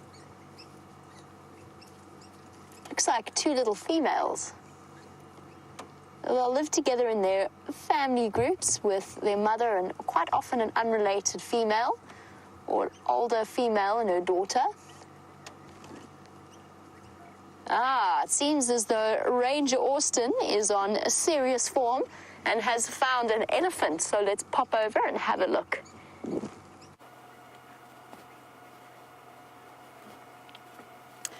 Hello everyone. We have just come across this beautiful Ellie bull, and he's actually opposite the bank of where Karula is in her kill. Karula's just jumped down, Gorge, and there's hyena. I just saw her jump out the tree. It's when the Ellie got the fright. Shall I go around? Yeah, maybe keep going forward. That's the big tree up there that she's just jumped Yeah, down. up in this big tree. I just saw out the corner of my eye her jump down, and a hyena took off after her. There's a hyena. I can see one now. 2, hyena. How's that angle? Fine. Oh gosh. Sorry, I'm forgetting to turn off the vehicle. Okay. Shame, man. So she's obviously just been chased out. She's got Ellie bulls, Karula, and hyena. That hyena doesn't look like any of the ones we know, I don't think. Can't see any notches in the ear from here. At first I thought it may be Corky. Are you sure it was her that jumped out, Nix? I'm pretty... Why, can you see her in the tree? No. I'm just wondering if we shouldn't go up onto the bank and try and find her. Yeah, 100%. Ellie is still over there, but he's doing his own thing, so we'll leave him to it. The reason why I think it was her is because I saw something almost... He's giving me a little head shake. I saw something flash, and then the hyena took off after her, so that would make sense in my mind. Okay, I'm just gonna go a little bit, hopefully picture's okay in here. This is my absolute favorite, by the way, guys. Riverbed cruises are the best. I love it, and it's not often a view we can give due to the signal. It's so frustrating for me in final control, but now I'm out here, so it's all perfect. Schmerz, final control. I hope the signal's okay. I hope everyone's still with us. Where should I go up, Scott? Further forward. Nice. I thought I would just be following birds and some canoe, you know, the general game. Now I'm getting a bit nervous. Gonna have to get my act together into... Guys, I can't even speak. Oh, as Scott says, squeeze tight, everybody.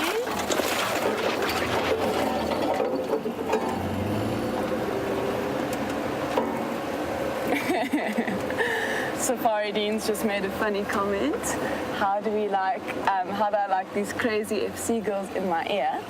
It's not so bad. It's quite refreshing. It's nice to be on the other side for a change. Can't say anything bad now because Kirsty is listening, so far so good, Kirst. Okay. Now I just want to creep in here. The hyena's still lying down, so I'm just going to try to get around before you guys have a visual. Oh, mind that flying branch. I really hope it's hyenas we can ID. That'll be really interesting.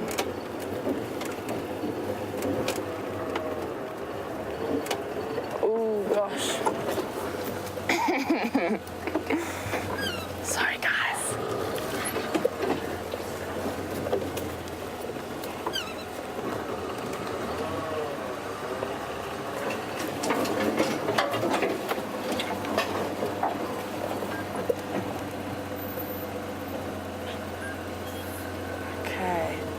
Well, Karula is not in the tree anymore. Let me turn off the vehicle.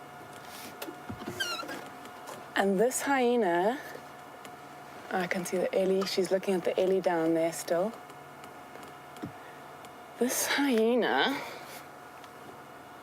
actually, if you look at, sorry, Scott, when you come back to the hyena, look at the back of her back. It looks like in the corner there, I can see a scar. I don't know if this might be a scar-backed female. Yeah, I can. Can you see the scar there? It's just where my finger's pointing, where the skin's missing. All right. So I don't see Karula in the tree. I think we should go south down Twin Downs. South down to, exactly. Chris, can you go again with that question, please? I think it was Janet.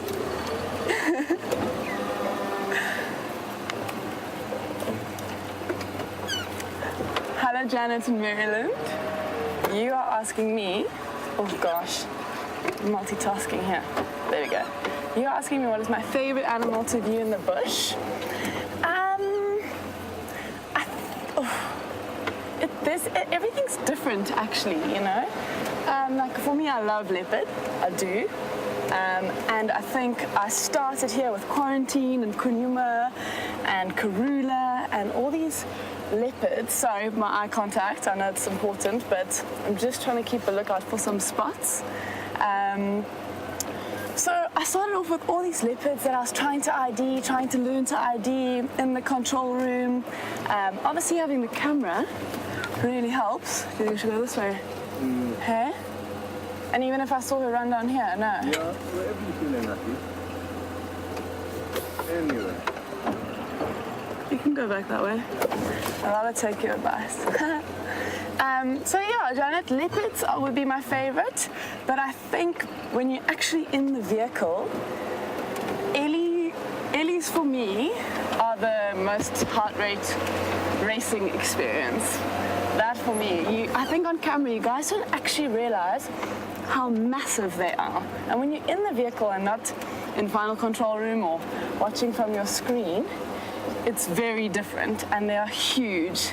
They are so huge, but I love them. They're awesome. So being out in the vehicle, definitely Ellies, but I think viewing behind the screen, leopards would be my best. So I hope that's, there she is. Well done, Scott. See? Shame, Karula. Karula's now further south on Twin Dams Road, lying up on the road south of the road. So there she is. Scott's just doing the game drive radio to update everyone. I'm not getting involved in that. Copy, perfect.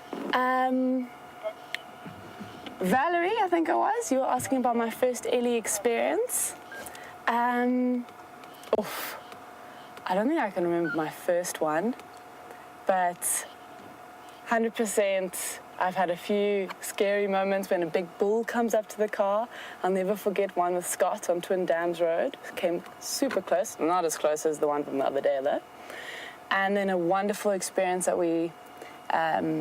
the crew actually experienced was driving back from Arathusa one evening, and we stopped on Triple M, that main road, and we were surrounded by a herd of Ellies. We turned off the cars, just the moonlight, and we could just hear them crunching and moving and see them actually because of the moon around us. So that definitely is one of my favorite times with Ellies in the nighttime, actually. How bizarre. Awesome, guys. Well, I'm glad we found her. How did you know she was down here, Scott? Did you see tracks? No, I just had a feeling. Well done. I didn't think she'd loop back this way around. Maybe it's the direction of her cubs? Yeah, boy. Okay. I see. She doesn't look...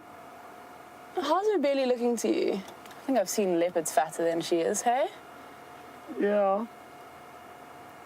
You can see her suckle marks now nicely.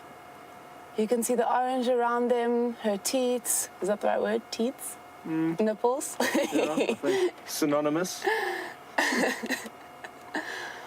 And someone asked you a question earlier. I asked Scott a question about the white belly. Now's a great example for that. You can see how different it is to the top of her back. And it definitely stands out.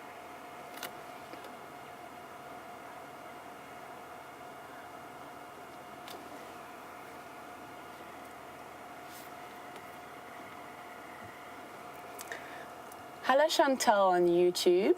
You'd like to know, or you said you've heard that Karula has a wow on her as a distinctive marking pattern, and that is correct. It's actually directly between her eyes, a little bit higher up than her eyes. If you would look, maybe if you log on to Twitter, I'm sure people can put up some screenshots. And just above here, you have to be a little bit creative, but there is a definite W, little O, and another W between her eyes that say wow. So yeah, that's her markings. I don't even know her spot pattern, actually. For me, with ironing leopards, it's something strange. I don't go on the spots. It's just how mainly their eyes. Like Mvula has those droopy, beautiful blue eyes. Quarantine has those dark eyes. He's got a dark face. Obviously, the sizes help to tell immediately if it's female or male. Karula, to be honest, again, it's the eyes for me.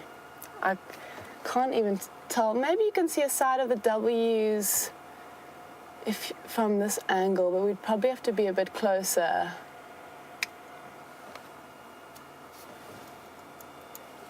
Can we go a bit closer? Can I roll, Scotty D?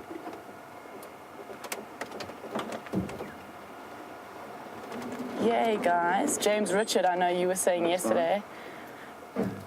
We were lucky to have her for my last drive in Final Control directing. But I didn't expect this. Okay, let's look for the wow. So directly in between her eyes is semi-aligned, but it's not that one. It's just above that. It's almost the second row of spots. That's where you'll make out a wow. Okay, now she's getting up. Be quite interesting if we drive past there a little bit later once she moves a bit further, just to check where she was lying. Is she going to scent mark? Ooh, Ranger Orsty. There we go. That's right, Karula. You tell everyone who's queen here. Okay.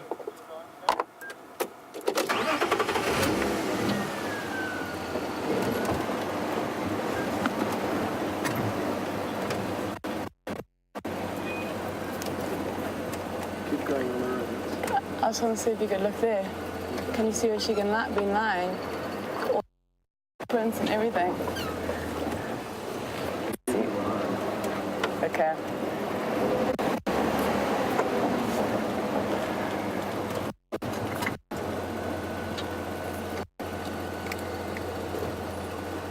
A little bit more. Sorry, my head's in the way. That's perfect. Okay. Hello, Karula.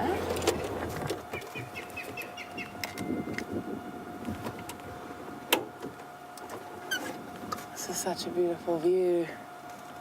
We're almost level with her.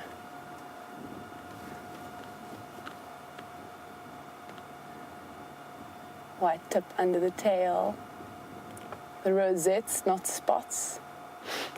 Ooh, check all the dust from her sneeze. Shame, man.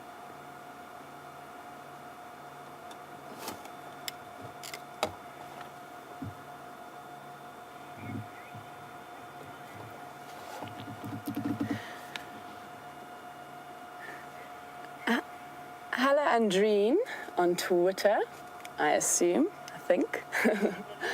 Andreen would like to know how much knowledge I had for the bush before I came here. Actually, no, I didn't I love the bush, I always have, and I've been fortunate enough to go on a few adventures with the family. But maybe 3 or 4 times before this, before I came to the bush. And I also have a friend who has, her dad's one of the landowners for Londolozi, actually. And yeah, so I've been lucky enough to go to Londolozi with her. That was twice, I think, in high school. But it wasn't so much learning that, it was more just the experience. But yeah, I've actually learned from Scott, Brent, James, and now Jamie as well. So it's actually only really been this year, to be honest. Take my foot off the brake. I think I'm gonna roll backwards. Let me just put it into gear. Oh, okay, I'll just keep my foot on the brake. So yeah, Andreen, it's mainly been this last year at Wild Earth, sitting behind the director's seat, listening, learning from all the guys. That's really my only knowledge. And that's why I was like, it'd be quite fun to come out here today and test it out and see what it's like. Probably should have done a practice round or 2. But it's been great so far. You nailed the scent mark. Yeah, I saw that coming. Hey, yeah, how are you? Shame.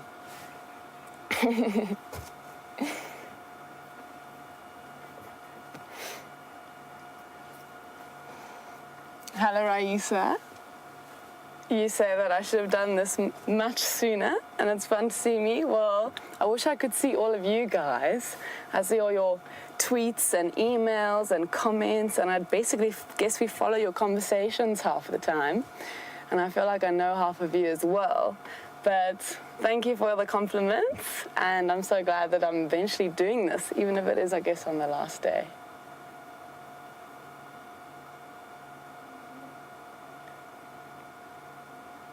She's still panting.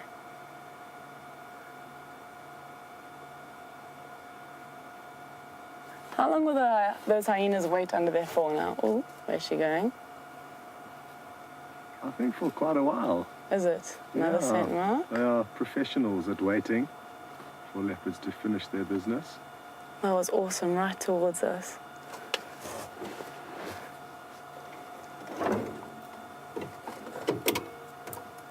Okay. Well, now she's walking directly behind those bushes.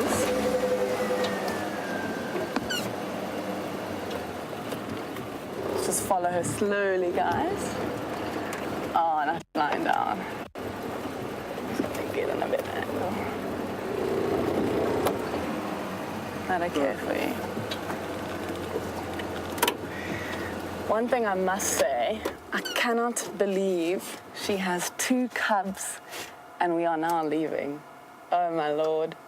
That has been quite a tough pill to swallow.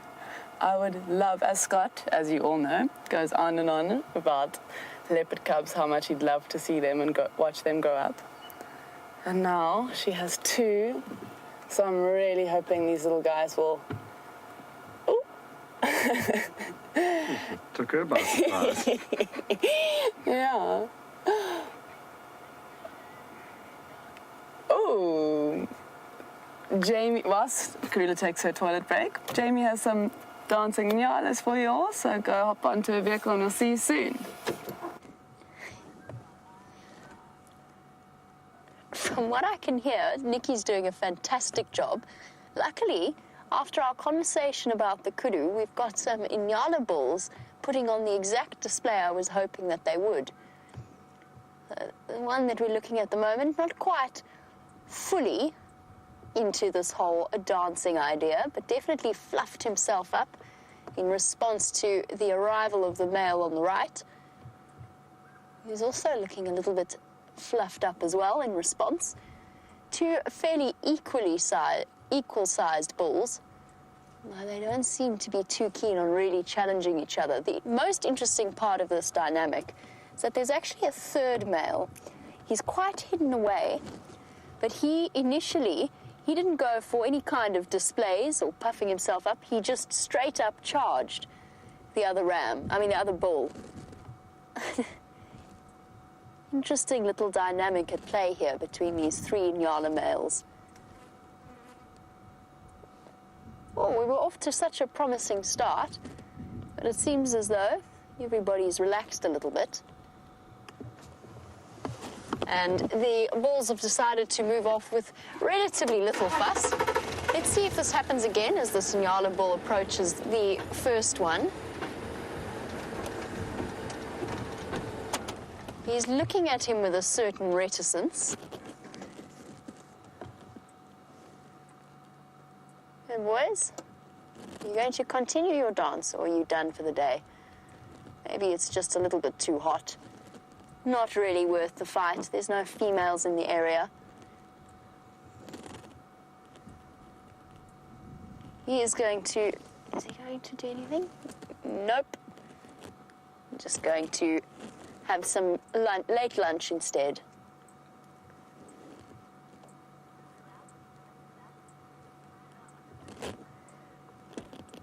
Right, well, I didn't want to take you away from Nikki for too long. I was hoping they were going to put on a bit more of a show, but it seems as though that's not in their schedule for this afternoon.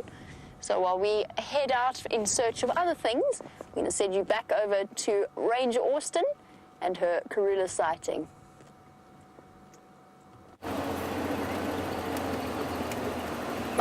Hello guys, I've just done a small little loop ahead of her, and now I'm trying to figure out where... Oh, there she is. She's going down there. Reverse back to where we were, maybe. Cool. We're just trying to get you a good angle of her walking towards us. Our boundary is coming up, so I'm guessing she's heading back in the direction of her cubs. Maybe she's had enough of this hyena and does not want to risk it. Oh.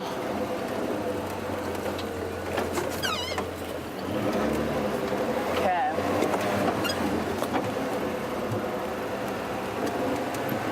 Here she comes. I'll stop here. Oh, wrong way, sorry. Sorry.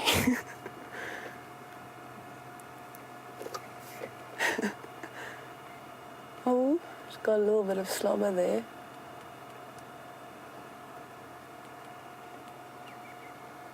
Just walking in front of the vehicle.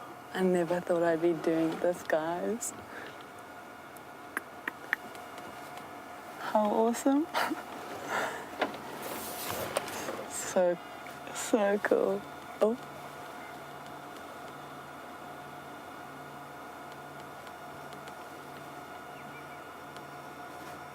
Can't hear anything. You can see her walking along that prominent game path. I'm just going to roll forward, Scotty. Maybe keep going all the way around Yeah, onto okay. the dam wall. Okay. Oh, another scent mark. She's marking quite regularly. Okay, guys, I'm just going to do another loop around. Pity there's no water in here for her to drink. Or is there? I don't think there is. Hey, no. Try Ferrari Safari. This is where the monkeys were earlier. I wonder if they're still here. They're not alarm calling, so they might have moved off. Do you reckon I go a little bit forward, eh? Yeah. Okay.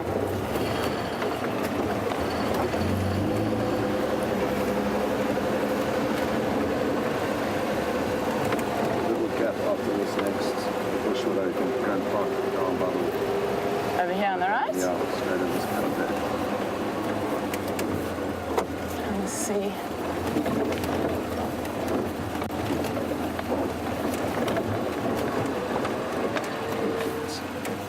Is that all right? Yeah.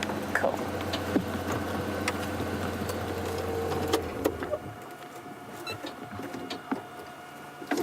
Just going to let go of the brake. There you go. Oh, awesome.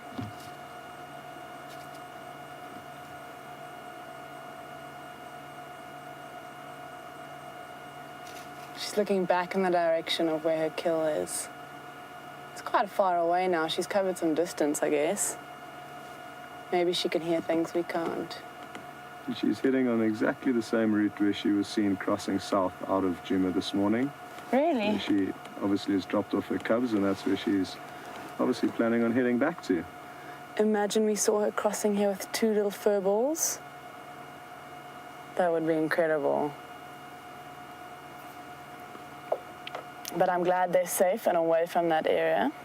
As we saw, it was getting a little bit chaotic there. And I can definitely tell you that it's starting to smell in that area.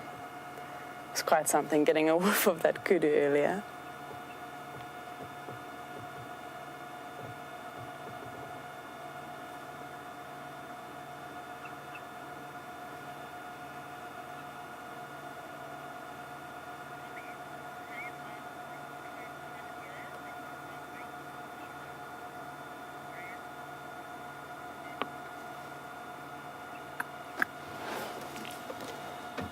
Leopard crossing in front, over what used to be a waterhole. It's now a mud patch, or not even, a sand patch. It's completely bone dry. Not far from right up there. Okay. Okay, is it cooler there? Again, you can see clearly her nipple marks. So now she's laid down. We're probably about How many meters would you say the boundary is? 150 meters. And do you know where the cubs are? How far she took them into the property? I'm not too sure how far south, but we certainly won't be able to get anywhere near them. And Yeah. even if we could, we would probably leave, well, we would definitely leave her be. We simply don't know enough about the cubs, where they're currently being kept, to take any chances in trying to view them.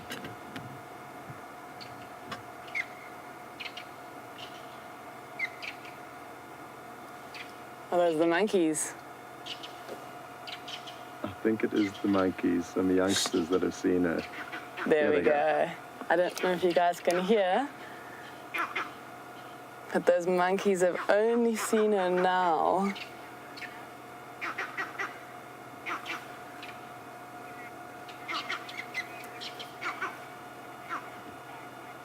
Whilst Karula lies here, we're just going to send you to Jamie, see what she's got on her vehicle.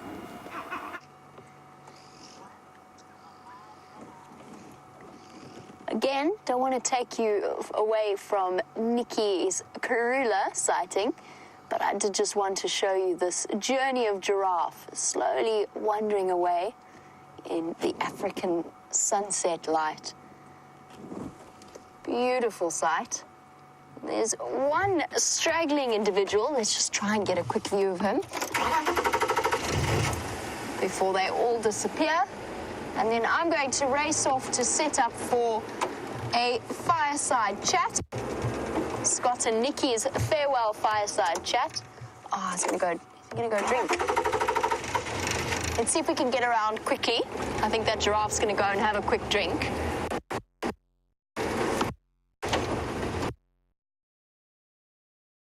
Entertaining than watching them do the splits to try and reach down to water. Oh, we're gonna get there in time. It's always a very, very quick process, a giraffe drink. They don't like being down with their heads facing downwards. They find it a nerve-wracking experience. They find it very, very nerve-wracking. First of all, they're incredibly vulnerable, more so than they might be with their heads up, but also because they are so perfectly adapted to getting blood flow right up to their brains against gravity that they've got very complex valve systems, and if they have their head down for too long, they actually start to get very lightheaded and can even, possibly even faint from the lack of oxygen to the brain. So if you watch a giraffe drinking, you'll find that it never really drinks for longer than 30 seconds at a time before it has to lift its head. Beautiful dark-colored female. She's torn between having a drink and following the rest of the herd.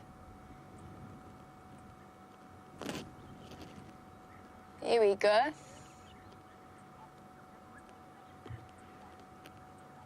Come on, girl, it's okay. You can see how nervous she is, keeping an eye on everything that's happening, making sure that there's no predators around before she puts her head down.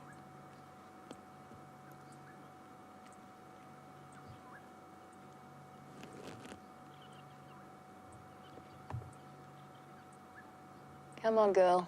It's all right. There's nothing here, I promise. Here she goes. Nope. Decided against the idea of stopping to have a drink. So in that case, since she's not going to lean forward, I'm going to race off to go and set up fireside chat. And in the meantime, let's find out what Karula is up to and who happens to be in the driver's seat this time.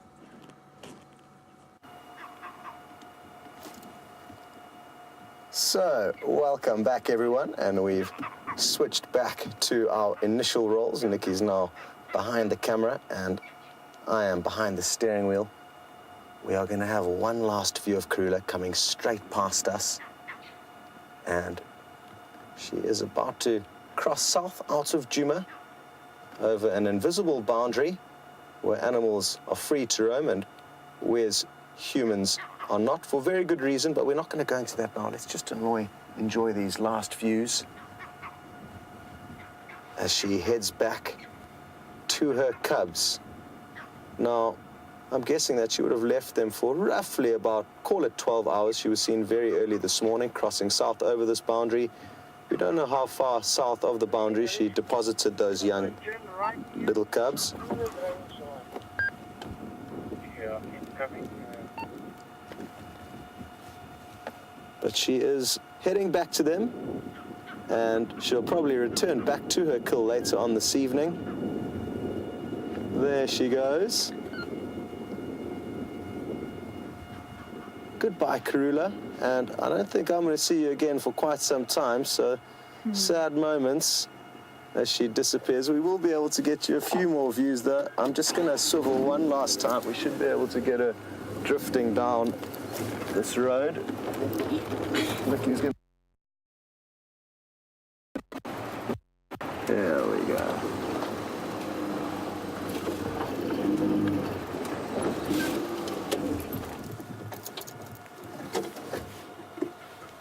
The monkeys are still shouting at her, even though she's probably 300-400 meters away from them now. They can still see her. Here comes another scent mark. And who knows how far her territory does stretch into this property to the south of us, but she's a big, wise lady, Karula, and she's been around the block, and she's got quite a large property for herself at the moment.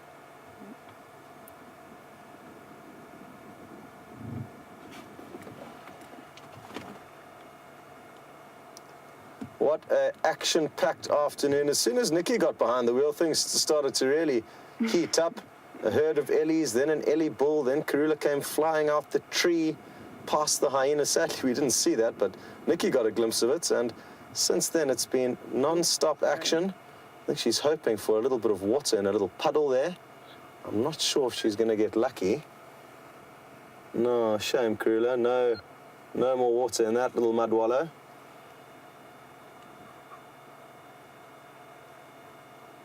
And what an awesome scene this is as she wanders off back to two, I'm sure, what are incredibly cute little fur balls. They'll probably be about the size of a domestic cat at their current age. At 6 weeks, yeah, they're probably the size of your average domestic cat. And that's where she's heading off to now. And thankfully for you guys, I'm sure in the next few weeks you will get some views of those cubs. So that's something really, really exciting to look forward to. But today has been awesome, and we couldn't have asked for a better send-off from the Queen of Djuma. Goodbye, Karula. Okay. Let's go and see if we can show you those monkeys which are still alarm calling. Beard, you would like to know how to say cool in one of the local South African languages called Afrikaans, and it is actually sweet, not cool, but it can be used for cool, certainly, and it's lekker. L-E-K-K-E-R, and that was a lekker sighting. A very, very lekker sighting.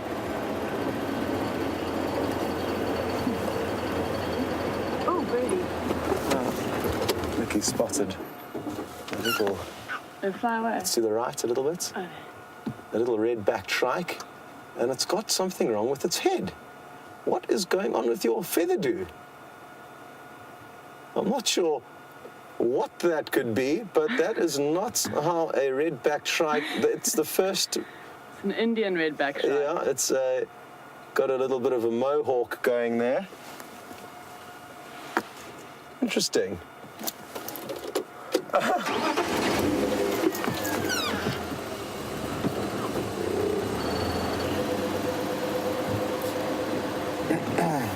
Okay, so about 25 minutes or so left until the fireside chat that we are really looking forward to, so make sure you cancel any prior arrangements so that you can be there. That would be greatly appreciated.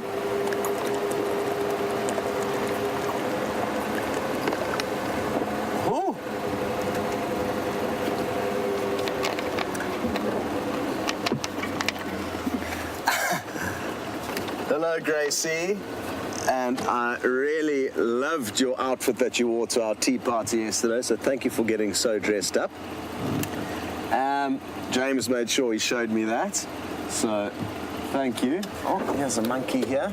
Gracie, you mentioned that we probably should have invited Karula to the tea party that we had because queens like tea and parties, and you are right, we probably should have, but I think with her little cubs, she's so busy at the moment, she probably would have had to tell us that she can only join us in a few months' time. But I do like the way you're thinking. Don't worry, monkeys. You can relax now. As you can tell, they have stopped alarm calling. Usually when they are alarm calling, they're right at the top of the tree so that they can see whatever it is that they are shouting at. This youngster's obviously feeling safe and has come down a little bit.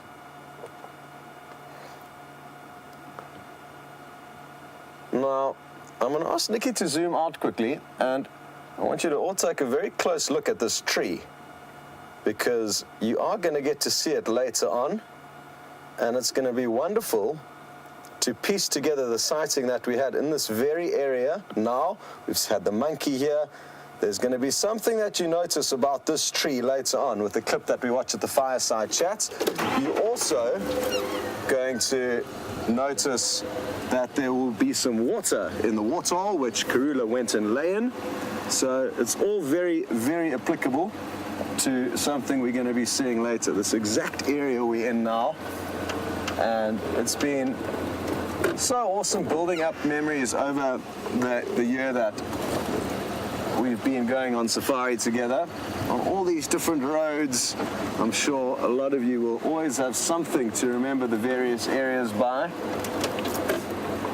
Now, I've got a few reasons to remember this area right now, the sighting we just had, and one that you're going to see a little bit later. That was hugely, hugely exciting.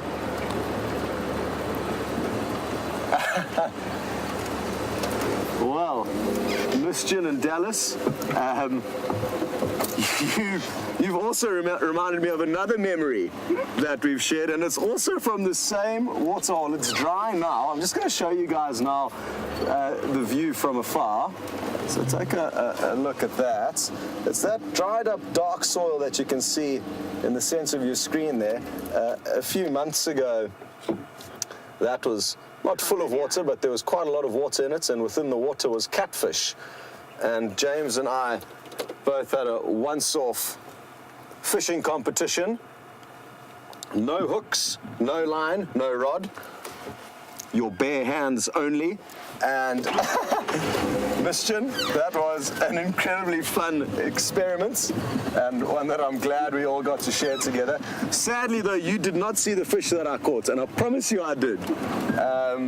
It just slipped out of my hands before you came back to me.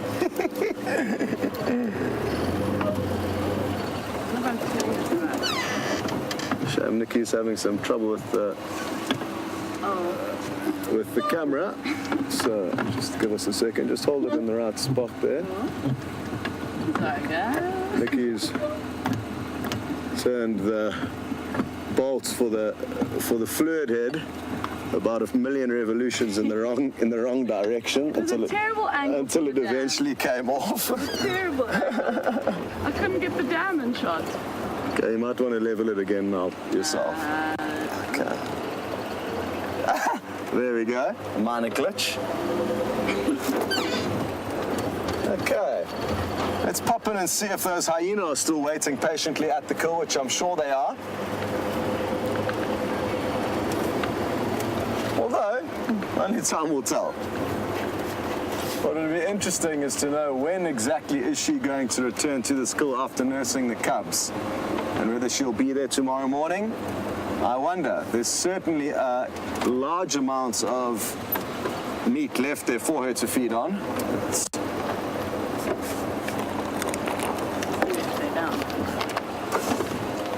Let's see if we can't fulfill Nikki's plans from earlier to try and show you her tracks where she lay down, which we should be able to do very easily, actually.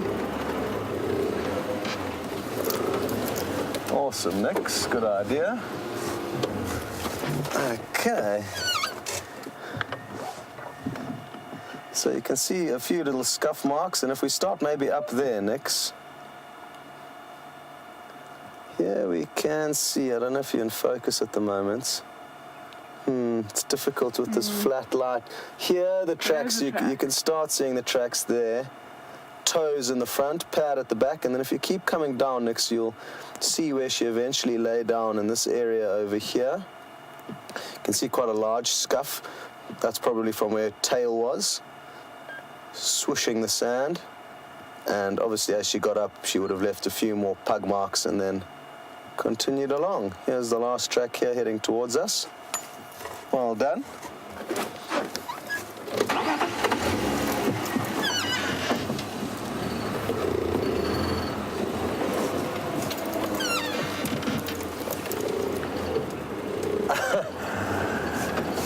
So, Samantha, you're wondering about my buffalo thorn attack of my t-shirts. One of my t-shirts had a big hole in the back. And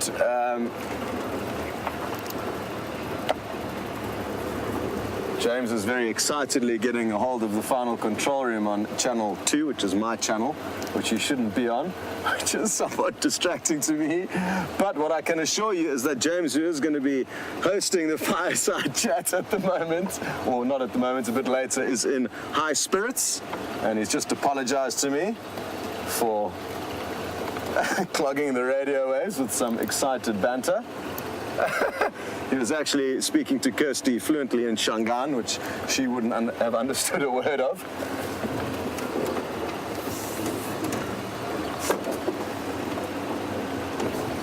Okay, well, the ripe smell of maturing kudu flesh is now upon my nostrils. We're in luck, though, because it looks like the hyena are still here.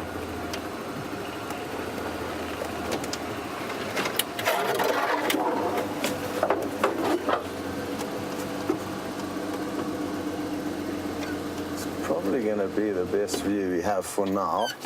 There's not too much to see of the kill up in the tree from this angle. Ooh, what has happened to you? You look like you've been in the wars. How is it that you've got blood on your head? Your ears are looking very tatty. Can't really see whether she's got that scar on her back. The other angle we had earlier did indicate like she did have a big scar on her back, but she's looks like a big old lady. The other one, oh, interesting. There is a steppe eagle up in the tree, right at the top of your screen there, Nix. There we go. Can you believe it? Look at those long stovepipe leggings. This is a very good characteristic that it is in fact a steppe eagle. Next, you can maybe also pop an ND filter down. We probably don't need that last one anymore. There we go. There it goes. And you sneaky little thing, you're hopping around, snacking on Karula's food while she's away, but that is the benefit of being able to fly, unlike these poor hyena who are stuck at the bottom of the tree. I wonder how long the steppe eagle's been lurking here for, knowing that there's a whole bunch of food that it can feed on. But it's moved off. There's a portion of the kill you can make out vaguely there that Nikki's zooming in on now. You just see a lighter shade in the center of your screen. Those are the legs. It looks like the hind quarters of the young kudu. And at the base of the tree, there's a slightly younger hyena. Look at the difference between the two. The one, you clearly see the spots, you clearly see the fur. That's typical of a young hyena, and a slightly older hyena in the foreground. Very, very different scenario. Looks like that youngster's got itself into quite a comfy position there. Look at how its back legs are positioned. I think its back right leg may have pins and needles, though, when it is time to get up. What you can also see, which is quite a unique angle, is its claws sticking out at the end of its toes. And these are clearly left in the tracks on the ground, whereas the tracks of Karula we were just looking at now will lack those claw marks. as they will only protract those claws when they need to latch onto something, either a prey or a tree that they're climbing. So you guys are in for a long wait. Karula has just crossed south out of Djuma, and I'm forecasting that you'll be at least 3 or 4 hours minimum before she returns. I wonder where she is now, whether she's got to those cubs yet, whether she's called them out of their hiding place and they've come bundling out, desperate to see her, desperate to have some more milk. All moments that I'm sure you will be able to share in the future with James and Brent and Jamie, as well as Steph. I'm sure he's going to be also taking a few more drives now.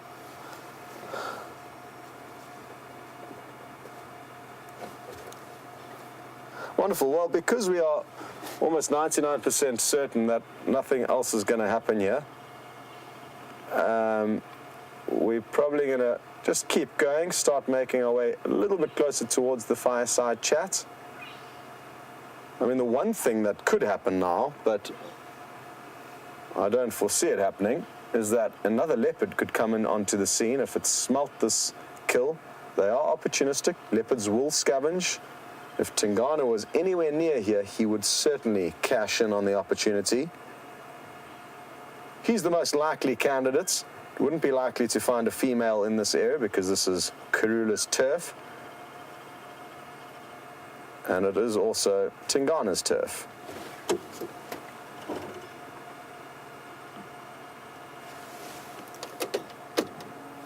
Okay, we're going to leave these two sleepy hyena. Good luck, guys. I do not envy you. You are going to have to display some remarkable patience in order to get a few morsels of that kudu.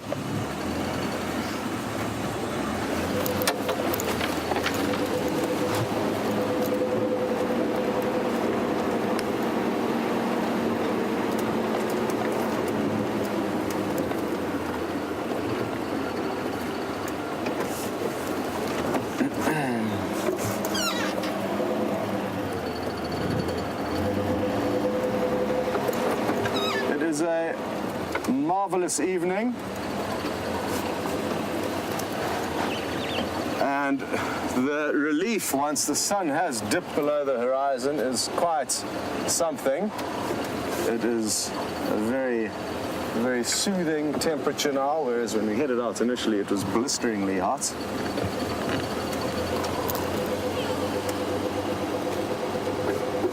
Let's see if we can get that go-away bird next. It's at the top of this marula tree. And it's calling. It's one of my favorite calls. Quang! Oh, well done, Nix. Great work there. And at least you got to see it, and see it call, and see it fly all at the same time. I don't know how much it was flying. No, you got it. You did well. I was watching your work through the little monitor here.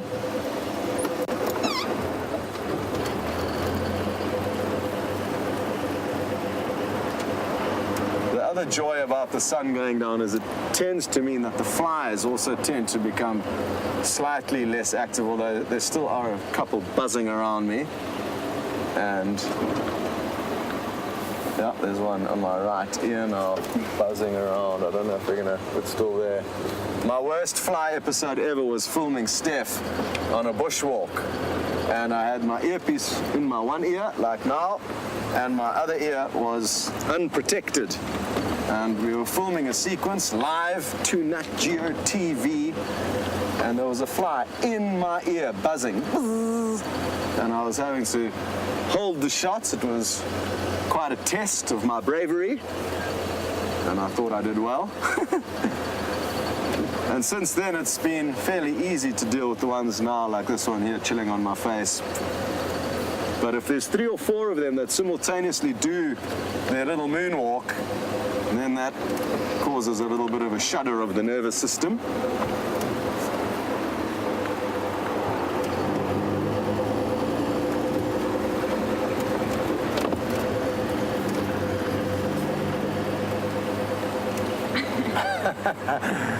Donna in South Carolina, thank you very, very much for reminding me about my one and only major crash whilst taking you guys on a live safari, and we were trying to get a view of a lilac-breasted roller, for those of you who weren't with us, and I was peering up into a tree, not looking where I was going, and as I looked forward, we were moving too quickly, and this big marula tree, a big, ginormous tree, was directly slap bang right in front of us. And I don't think you even looked forward. I think you just... yeah, Nikki says, yeah, I didn't even look forward. I think I realized it was there once we crashed into it. And Donna, that was absolutely hilarious. So thank you for reminding me of that day. So many happy memories we've shared together, and so many of them have been documented, which is wonderful. It's not only that we've got this wonderful memory that we've shared together, but if you want to relive that moment with a little bit of snooping around, it won't be difficult to find, I guess. So sharing and documenting the adventures of Safari Live is, or has been, a remarkable opportunity to be involved in, and I'm hugely grateful for that. It's also been wonderful to watch the Safari family grow over the year that I've been here, and get to know new names and faces, and get to see people develop into seasoned safari goers. An experience that cannot be reenacted anywhere else on the planet. It's here or nowhere. And that I'm truly, truly grateful for, as we should all be. Many people don't know about this, which is the sad thing.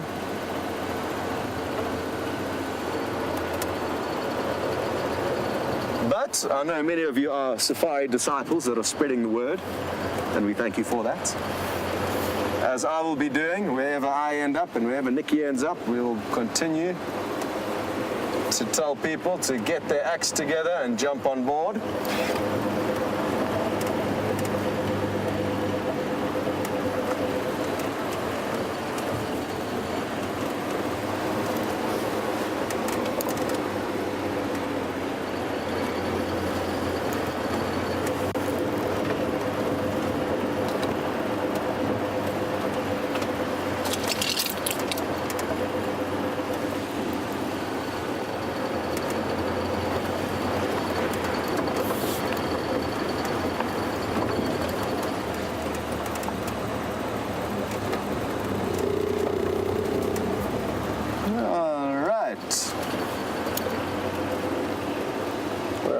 At the treehouse waterhole now.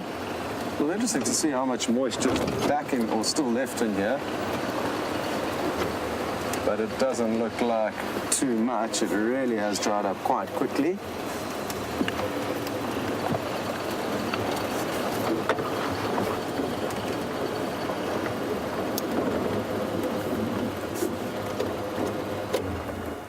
Shame, a tiny little puddle for the animals. That'll still be useful for the animals that wallow in the mud, but I'm not sure if that's going to be good for drinking. So the warthogs and buffalo are going to enjoy that little pond, and not much else. Happy memories of a lot of sightings of Kunyuma, a young male leopard, who very often we used to find up around, there's a few more tiny little wallows up there. We very often found him up lying at the water's edge. The water's edge used to go all the way up, and this whole area here used to be full of water. Other special memories, again, that I've just been reminded of. Thanks, Marilyn. You've loved the scorpion sightings that we've shared, and especially those with the UV torch. And it is one of my favorite things to show people, so I'm glad it is one of the favorite things that you remember seeing and doing with me. Only once did we have the fortunate opportunity to have one that was moving about, and... Okay. Let me turn around, Nix. Nikki's seen some pretty clouds that she would like to show you, so I'm just going to get into a good spot for that. So Marilyn, yes, the one sighting where I didn't manage to actually get one in my hand, it was moving from A to B, and we knew it was a friendly species, not very aggressive, that you can literally just pick up by the stink, plonk on your hand and let them relax, and well, they do relax, they're not very aggressive. So we did have one in the paw for one sighting, but the rest were just in trees, which was still beautiful. Okay, here we go, Nikki. Nikki's going to take on a little bit of a pink cloud bonanza. Wonderful. Look at that. And we were spoilt with an incredible sunrise this morning, and now this beautiful, beautiful sunset with bright pink clouds.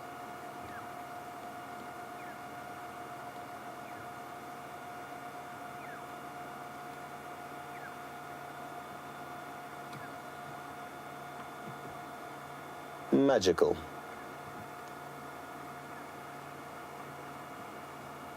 Thanks, Nix. Good initiative. Thank you. Okay, well, the good news is that it sounds like the fireside chat is all up and ready to receive us, and we're only a couple of minutes away, so we're going to continue making our way on there. We don't want to be late for this very important function.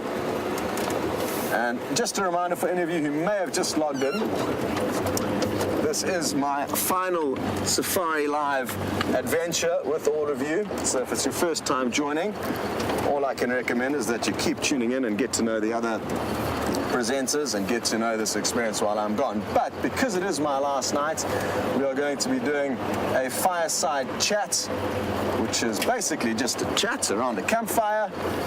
And we're going to look through a few clips of the past and moments that I've shared with you guys over the year, and also chats and answer some of your questions and just have a little bit of a send-off around the campfire. So really looking forward to that, and you don't have to go anywhere. We're going to take you right to that spot right now and jump off the vehicle and sit around the campfire.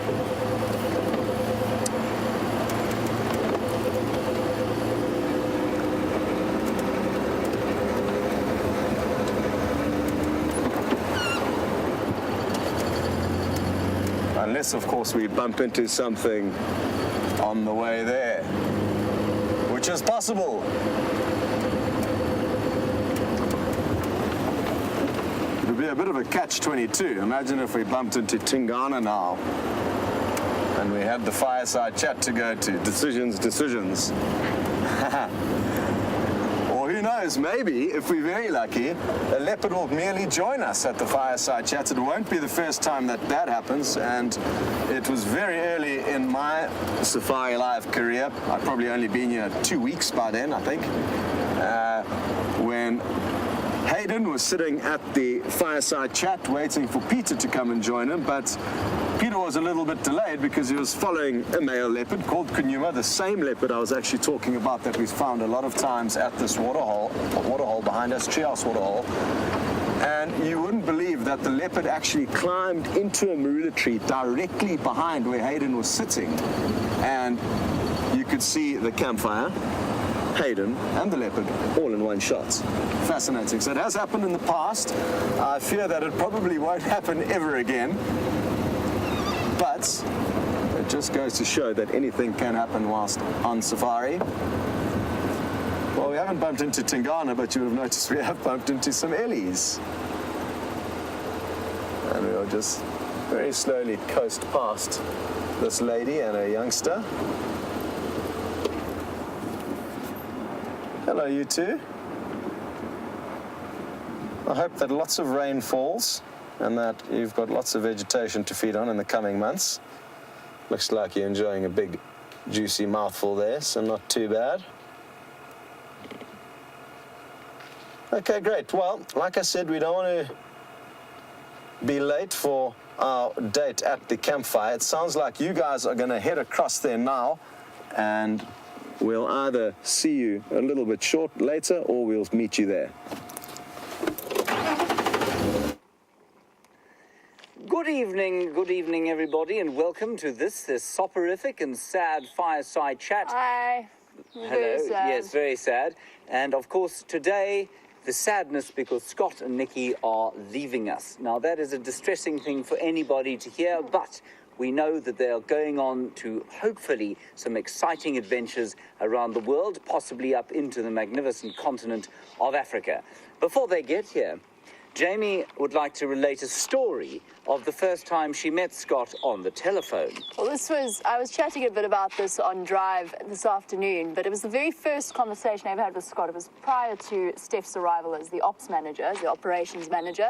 So Scott was in charge of getting me to Djuma, and the fire is blinding me, so I am, no, we'll call it with tears of sadness. Tears of sadness, Tears of yes. sadness. But Scott was in charge of getting me across to Djuma for my job interview. And I spoke to him on the phone, and I must say, in my entire life, I don't think I've ever been given worse directions to a place. How long did it take you? Well, in the end, actually, I ended up following Brent in from Hoedspruit. But if I hadn't, I actually might not even be here. If that fortuitous circumstance had not unfolded. Thank goodness you are here. Thank goodness. Yes. Now, Scott is arriving from Buffelshoek Dam, not Buffelshoek Dam, the Treehouse Dam, which is over there. I do not see his lights. So I'm going to tell you about the first time that I met Scott Dyson, and that was when he was on the rugby field, aged, 14 at the time. I was aged 22. That gives you an idea of our age gap. Yes, in fact, that's exactly what it was. And I was his rugby coach. Now, he was the number 8. I'm not sure how familiar any of you are with rugby, but he was bigger than me even back then. And I remember one day we sometimes used to play with the boys during practices. And I remember Dyson once was thrown the ball, and I, being his coach, was on the other side, and I was kind of helping out on that side. And he was running down the field towards me, ball in hand, and he wasn't going to pass it. He was going to take me on.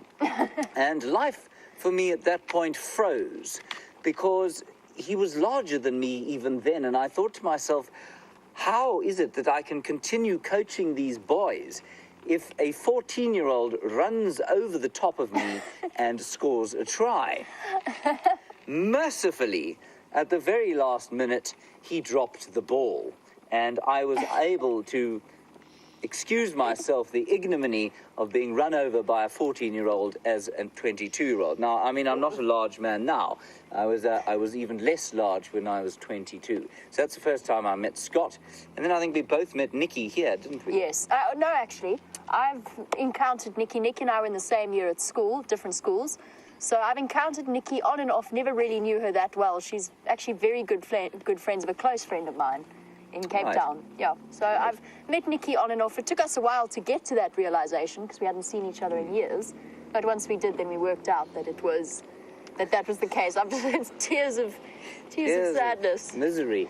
And then the first time I met Nikki, of course, was vocally. Orally, she spoke in my ear. I was out on drive, and she arrived back in the director's chair, and I'd never seen this person before. And suddenly this slightly sultry, very attractive voice came into my ear, and the peace of the wilderness was momentarily forgotten as the sound of femininity filled my brain, and I felt a great deal of, well, I wouldn't say, but perhaps some slight jealousy for Scott Dyson, of course. Then I re-met Scott, of course, and realized that he was even bigger than he was when I first met him, and that in thinking of Nikki in those terms ever again would probably result in a physical injury. So I didn't think about her at all like that ever again. Yes. Now, they have just arrived. Come on now. Get on with it. We're about to play your Scott, clip. Run. They've just arrived, and how marvellous was it to see Nicola Austin, on camera, brilliant green pigeon work, I thought, today. She had an incredible focus onto the green pigeon, that was very good. And then, of course, brilliant to have her in the actual presenting seat. Marvellous. I hear she did an amazing job. I could hear a little bit coming through the radio, and it sounded fantastic. I heard her present some elephants, actually, yes. She didn't actually drive into the bush after them. She then went to look at Karula, which I don't know if she found, because we came out here. Welcome, everybody. Hello, Scotty. Dyson. Thank you very much. Afshan. The man who gave me the nickname.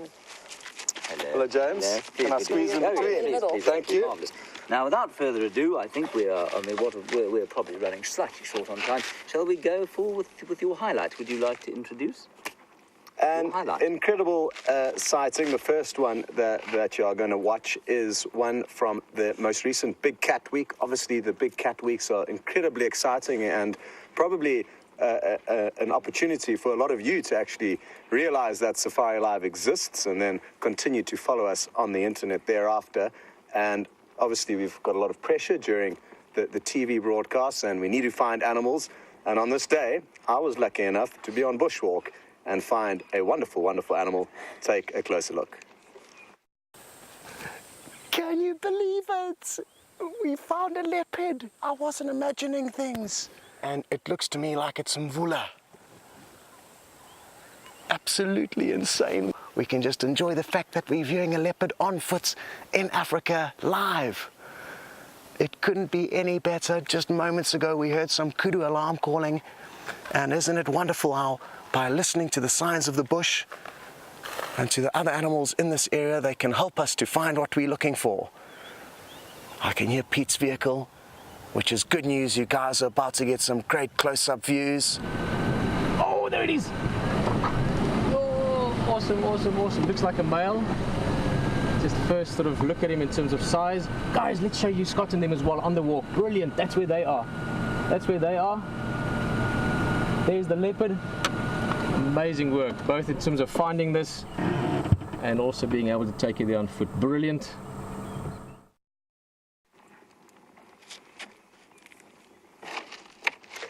Well, here we are then. That was an incredible sighting. As you can tell, we got incredibly, incredibly lucky on that fine day. And it was actually Jandre, the cameraman, who spotted the leopard. We had heard some kudu alarm calling and then moved close into that area, really not expecting to find a male leopard, but we got incredibly fortunate, and a lot of you were there for that magical moment, which, again, is what makes it. It wouldn't be the same if we were alone, whilst all these wonderful events were unfolding ahead in front of us. Just to remind you, please do send through any questions you have for Scott and a little bit latterly Nikki. They'd be more than happy to answer them. Well, Scott certainly will. Nikki doesn't know how soon she's going to be in front of the camera. Look at how emotional these two are getting. I know. Now my first tear is beginning to fall. But sadly, it is as a result of the smoke from the fire. No, it's not. From our emotions just yet, but we've at least got an excuse either way. It's sadness. Could you please outline, perhaps, just a little bit on what you prefer to do, walking or driving? Prefer to walk or to drive? A tricky question, James, and one that I would like to sit on the fence with. I would ideally love to every morning start my day on a bushwalk, and then every afternoon go and enjoy the fruits and spoils of the tireless walk and tracking that you will do on the bushwalk, and then go and enjoy a leopard or a lion that you may have found, and then you can take photographs, get a lot closer to them with the cameras. So get to understand the animals better from the vehicle and get better insights into the animals' lives from a vehicle, but more of an experience and more of an adventure being on foot in the morning. So, cool. Half and half. Now, before we take this question, I'm going to ask Nicola to come through. No, Brenty, you can wait 1 second. Nicola, would you come through? Because we've got a question for both of you from Johannesburg. If you would sit between us here, that would be I wonderful. want to be in this Yeah, you area. have to. Just come through. Right, that's Nicola, everybody. Well, you now know that, of course, because she's been presenting at the Storm. Question from Tara Dales in Johannesburg. Hey, Tara Dales, hello, Tara. from both of you, what your highlights have been while you've been here, other than, you know, obviously each other. Animal highlights. Firstly, I'm so happy to hear that Tara's watching. That is I know, it's amazing. amazing. You have been very much missed, my girl. For those of you who don't know, Tara was directing with me, and she unfortunately left us in December, so we haven't seen her for a while, but thanks for watching, T-Dog. My sighting is one that we picked out today, actually. One that really stood out for me is one of my first times I got on the back of a vehicle. It was actually Scott and Brent presenting at the same time. The one car caught the light. You know how the vehicle story goes. And we were following mating leopards, which Brent had been tracking for about 5 days and hadn't got a visual of yet. And found them. We said, we can't do a fireside chat, one of these things. We have to go on the vehicle. So everyone piled on the vehicle and we went out. And we followed these 2 leopards. Then Karula came on the scene. Then lions and elephants. But there's a whole clip waiting for you to see that. But that was definitely a highlight for me. And first time being out on the vehicle really during a show. And experiencing all of that and trying to pretend I wasn't there. It was quite terrifying, but good. Well, let's have a look at that clip and then we'll get back to Scott's answer. Karula coming up behind us, following this mating pair. This is incredible, Brett. That's amazing. This is very exciting. That's Karula. Yeah, I'm just hearing there's a lion here as well. Well, there we go. Now there's a lion in the mix. You can see the lioness just popping her head over the edge. So apparently there's also an elephant coming to drink at the dam.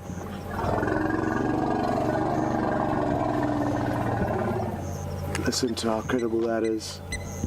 And Oh, it looks like the leopard spotted the lion. And there they go. We've got lions roaring on the road next to us. We've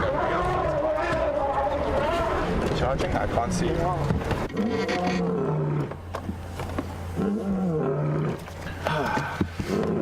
Absolute pandemonium.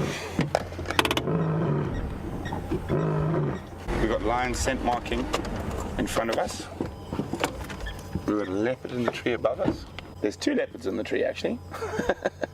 Well, I think all our heart rates are only coming down now. We had those elephants trumpeting behind us. We had the lions roaring next to us. We had leopards leaping in trees. From all of us here at Wild Earth, from Romeo and Nikki, who's sitting behind us, VMNFC, thank you very, very much. It's been a wonderful Easter Sunday. I've had an absolutely fantastic time. And I can't wait to get up in the morning to do it all again. It was one to remember. Adios. Well, now you know what Nikki was talking about, and also what I was talking about a little bit earlier. The chaos that unfolded at Twin Dams that evening was something that I don't think any of us have managed to share. Something quite like that. 2 big cats in one sighting. It was the first time that we had that, I think, since any of us had joined Safari Live. It was also the first time that we had leopards mating. Not that we actually got to see them mating that night. I'm just looking across to Mr. Leo Smith, who's going to be joining us very shortly. We'll just get him to join us now, otherwise he'll lurk. He's come back from leave. He's sacrificing his time away just to be here. And a bit of a problem. I guess he does have good reason to be here. Not just me, there's Jamie as well. He injured his hamstring today, so he's not going to be as agile as you know him. Brent, welcome. Thank you. And what an awesome sighting, and I'm happy that I got to share the spoils of all your hard work. I know you're blaming the smoke, but you're going to make me cry. Oh, Brent. Okay. Just quickly before we carry on, Nikki, you said the vehicle caught fire as they do and glossed over that. Brent, would you like to take us through that? Well, there was a cameraman, some of you will know, who's Romeo. Better known, what's his real name? Jason. And he was sitting there, he said, something smells funny. I was like, no, stop you're being paranoid. And then all of a sudden smoke started billowing out of Wendy. This is the first time that Wendy caught fire. And so it was a Sunday, and we had spent many hours, as Nikki said, trying to find these mating leopards. I'm not going to say why we didn't find them earlier, but it was an amazing thing, because Nikki was sitting on the back, and then we actually, and I really, really loved that we actually got to present together. And I think it's the only time since I've been here that we've had 2 presenters in one vehicle. Yeah. And Virm in the final control room. Yes, Virm miraculously directed the show. After Virm also fixed the fire. Yeah, fixed the vehicle, rewired the vehicle in record time. We closed down the show, and Virm did what Virm does. He did Wildebeest. Magic. And yeah, and we got to go out on instead of a fireside chat, we went to go look at mating leopards. Yeah. Who did not mate. Yeah. And Annie, in British Columbia, you have a question for Nikki and Scott. Your most amusing moment in camp? Sure. Too many with our crew. Really. Too many. A lot of one-liners from Vian, Yes. the certain guy who managed to fix the vehicle and get it up and running so we could show you those leopards and lions and elephants at Twin Dams. He isn't a man of many words, but when he does speak, it is often profound and hugely hilarious. Yes, So absolutely. a lot of hilarious moments. Every time it's somebody's birthday, Tundi, Sweet Tundi, our chef, has got the ability of somehow making sure that you don't have a cell phone in your pockets, and she douses you with a bucket of water. It's a local, I think, a Shangaan tradition, unless she's just making us feel that way, but she covers us with buckets of water on our birthdays, which is always hilarious. Steph was the most recent victim, which was hilarious. Oh, I missed that. I would pay We're on good money to leave. see that. That is amazing, that. And I think it's, I mean, it's very nice to make sure that you don't have your cell phone. And somehow everyone knows it's going to happen, but it's always an astonishing surprise. Yeah, yeah. The best thing is when you get new crew members and you tell Zodwa and Tandi, it's their birthday. They get wet anyway. Yeah, it's happened when it wasn't a birthday. Yes. For me, one of the hilarious times is generally when Graham and Emily and everyone come down. It's just the smoke. I know. They all come down. James gets out his guitar. I'm sure some of you have probably actually heard us on the Juma Waterhole. But songs come out and just sort of improvisations, and that's also a very good time for me when the whole crew gets very festive together, and it's hilarious, especially James's songs. As you guys all know, have you brought your guitar? Maybe. Okay. Just checking. And then James Richard would like to know if you could each sum up your time here at Safari Live in one word. What would it be, other than tears, of course? Somebody wants to go with the nature side of things, and then, like refreshing is a good word for me.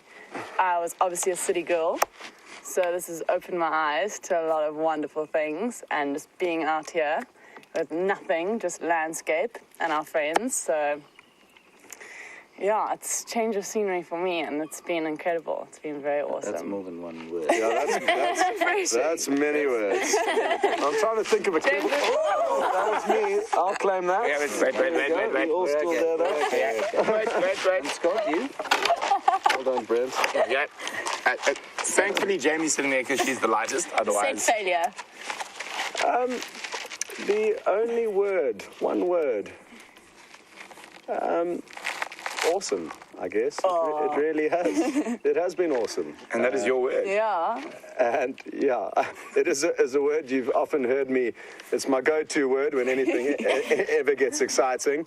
And it's always varying degrees of exciting, really. Just the fact that so many people are in one place together at one time really, really is awesome. And then the memories and experiences that get shared during those times together are varying degrees thereof. We have a little clip that Alan has put together for you. While we have a monitor there at the This is moment. I'm exciting. just going to turn the sound up, Okay. otherwise you won't hear it. Okay, so none I've of been us have noticing- seen this clip. So, I don't think. I know I haven't. So we watch the monitors constantly, but I've now noticed Nicola Austin All right. leaning towards the monitor. Play it. Okay, Kirsty, deploy the clip. We are ready to go live in 5, 4, 3, 2, 1. You are live, you are live. Hi, I'm Scott Dyson from KwaZulu-Natal, South Africa. Come and join me on an endless safari. I love this place.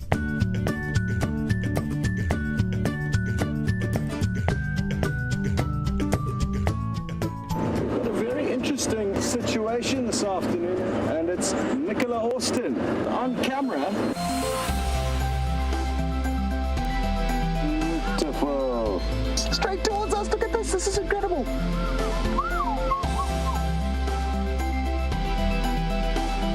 Walking through the stick bush, and then all of a sudden, this pops out. Ah! Hello, everyone. How cool is this? Can you believe it? Hello, boy. What can you smell? I'm so tempted to put my hand out to you, but I'm not going to. No, well, I mean, it's pointless for me. Oh, this is crazy. Look at this feather. Okay, well, then there's no point in doing it. So this until they fix the audio. Look at this! Come on, Wendy. Go take a life to take me away from you. There's nothing that 100 men or more could ever do. I bless the brains down in that. Hello. Welcome back. Cool.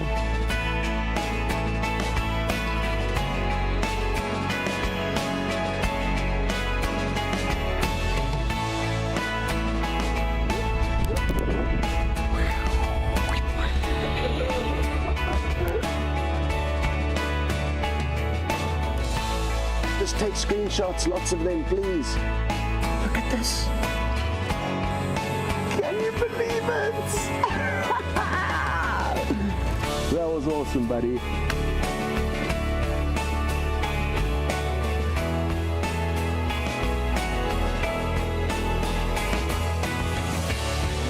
How are you feeling?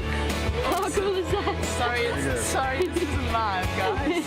We're sorry it isn't live, everyone. We can just enjoy the fact that we're viewing a leopard on foot in Africa live. It couldn't be any better.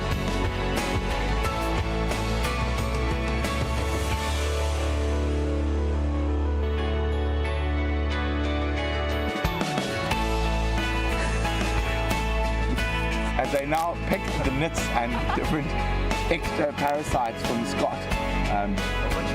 Yes, it looks like Scott is the dominant male out of this little group. Flutter away. There goes one line is playing. Oh wow, look at that.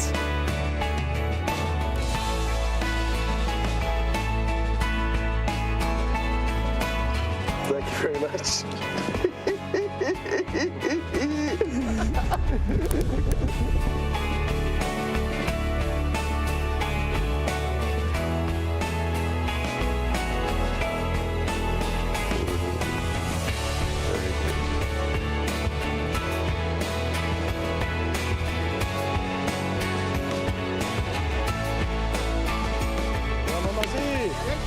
Take 5. See you later. There she is. Hey! Thanks, Orsty. Happy Valentine's Day.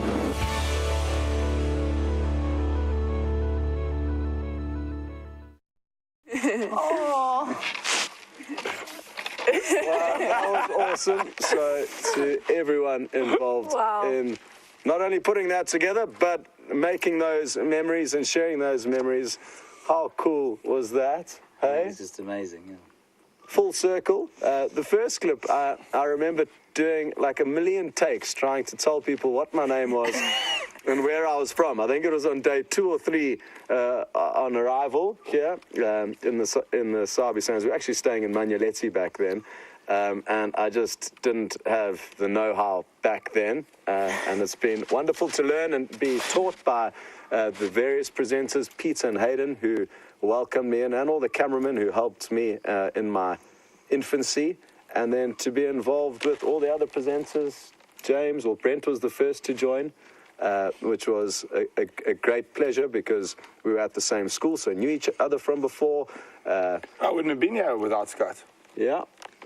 I remember the phone call. Brent phoned me saying, should I come through? So I was like, yes, of course. Like, unless you're going to the moon sometimes, soon I'll get there. And then obviously I knew James from before, him being my rugby coach at school, and then knowing one another in the lodges in the Sabi Sands, and then Jamie as well. So it's been a great journey with the other presenters, as well as all the cameramen, old and new, the directors, Graham and Emily, and all the other directors, Peter Bart, Eugene, the tech guys, Alex. It's just a long list of people that have made a huge impact on both of our lives and on the experience that we all get to share. And that's, I guess, a big thing to remember. There's a lot of people that you don't get to see that are hugely, hugely important in making what we do daily get out to you guys. So it's important that we remember What do them. you think you're going to miss the most? Taking the biggest safari on the planet. You know, there's no one else that that does what we do or can do what we do and can enjoy what we do.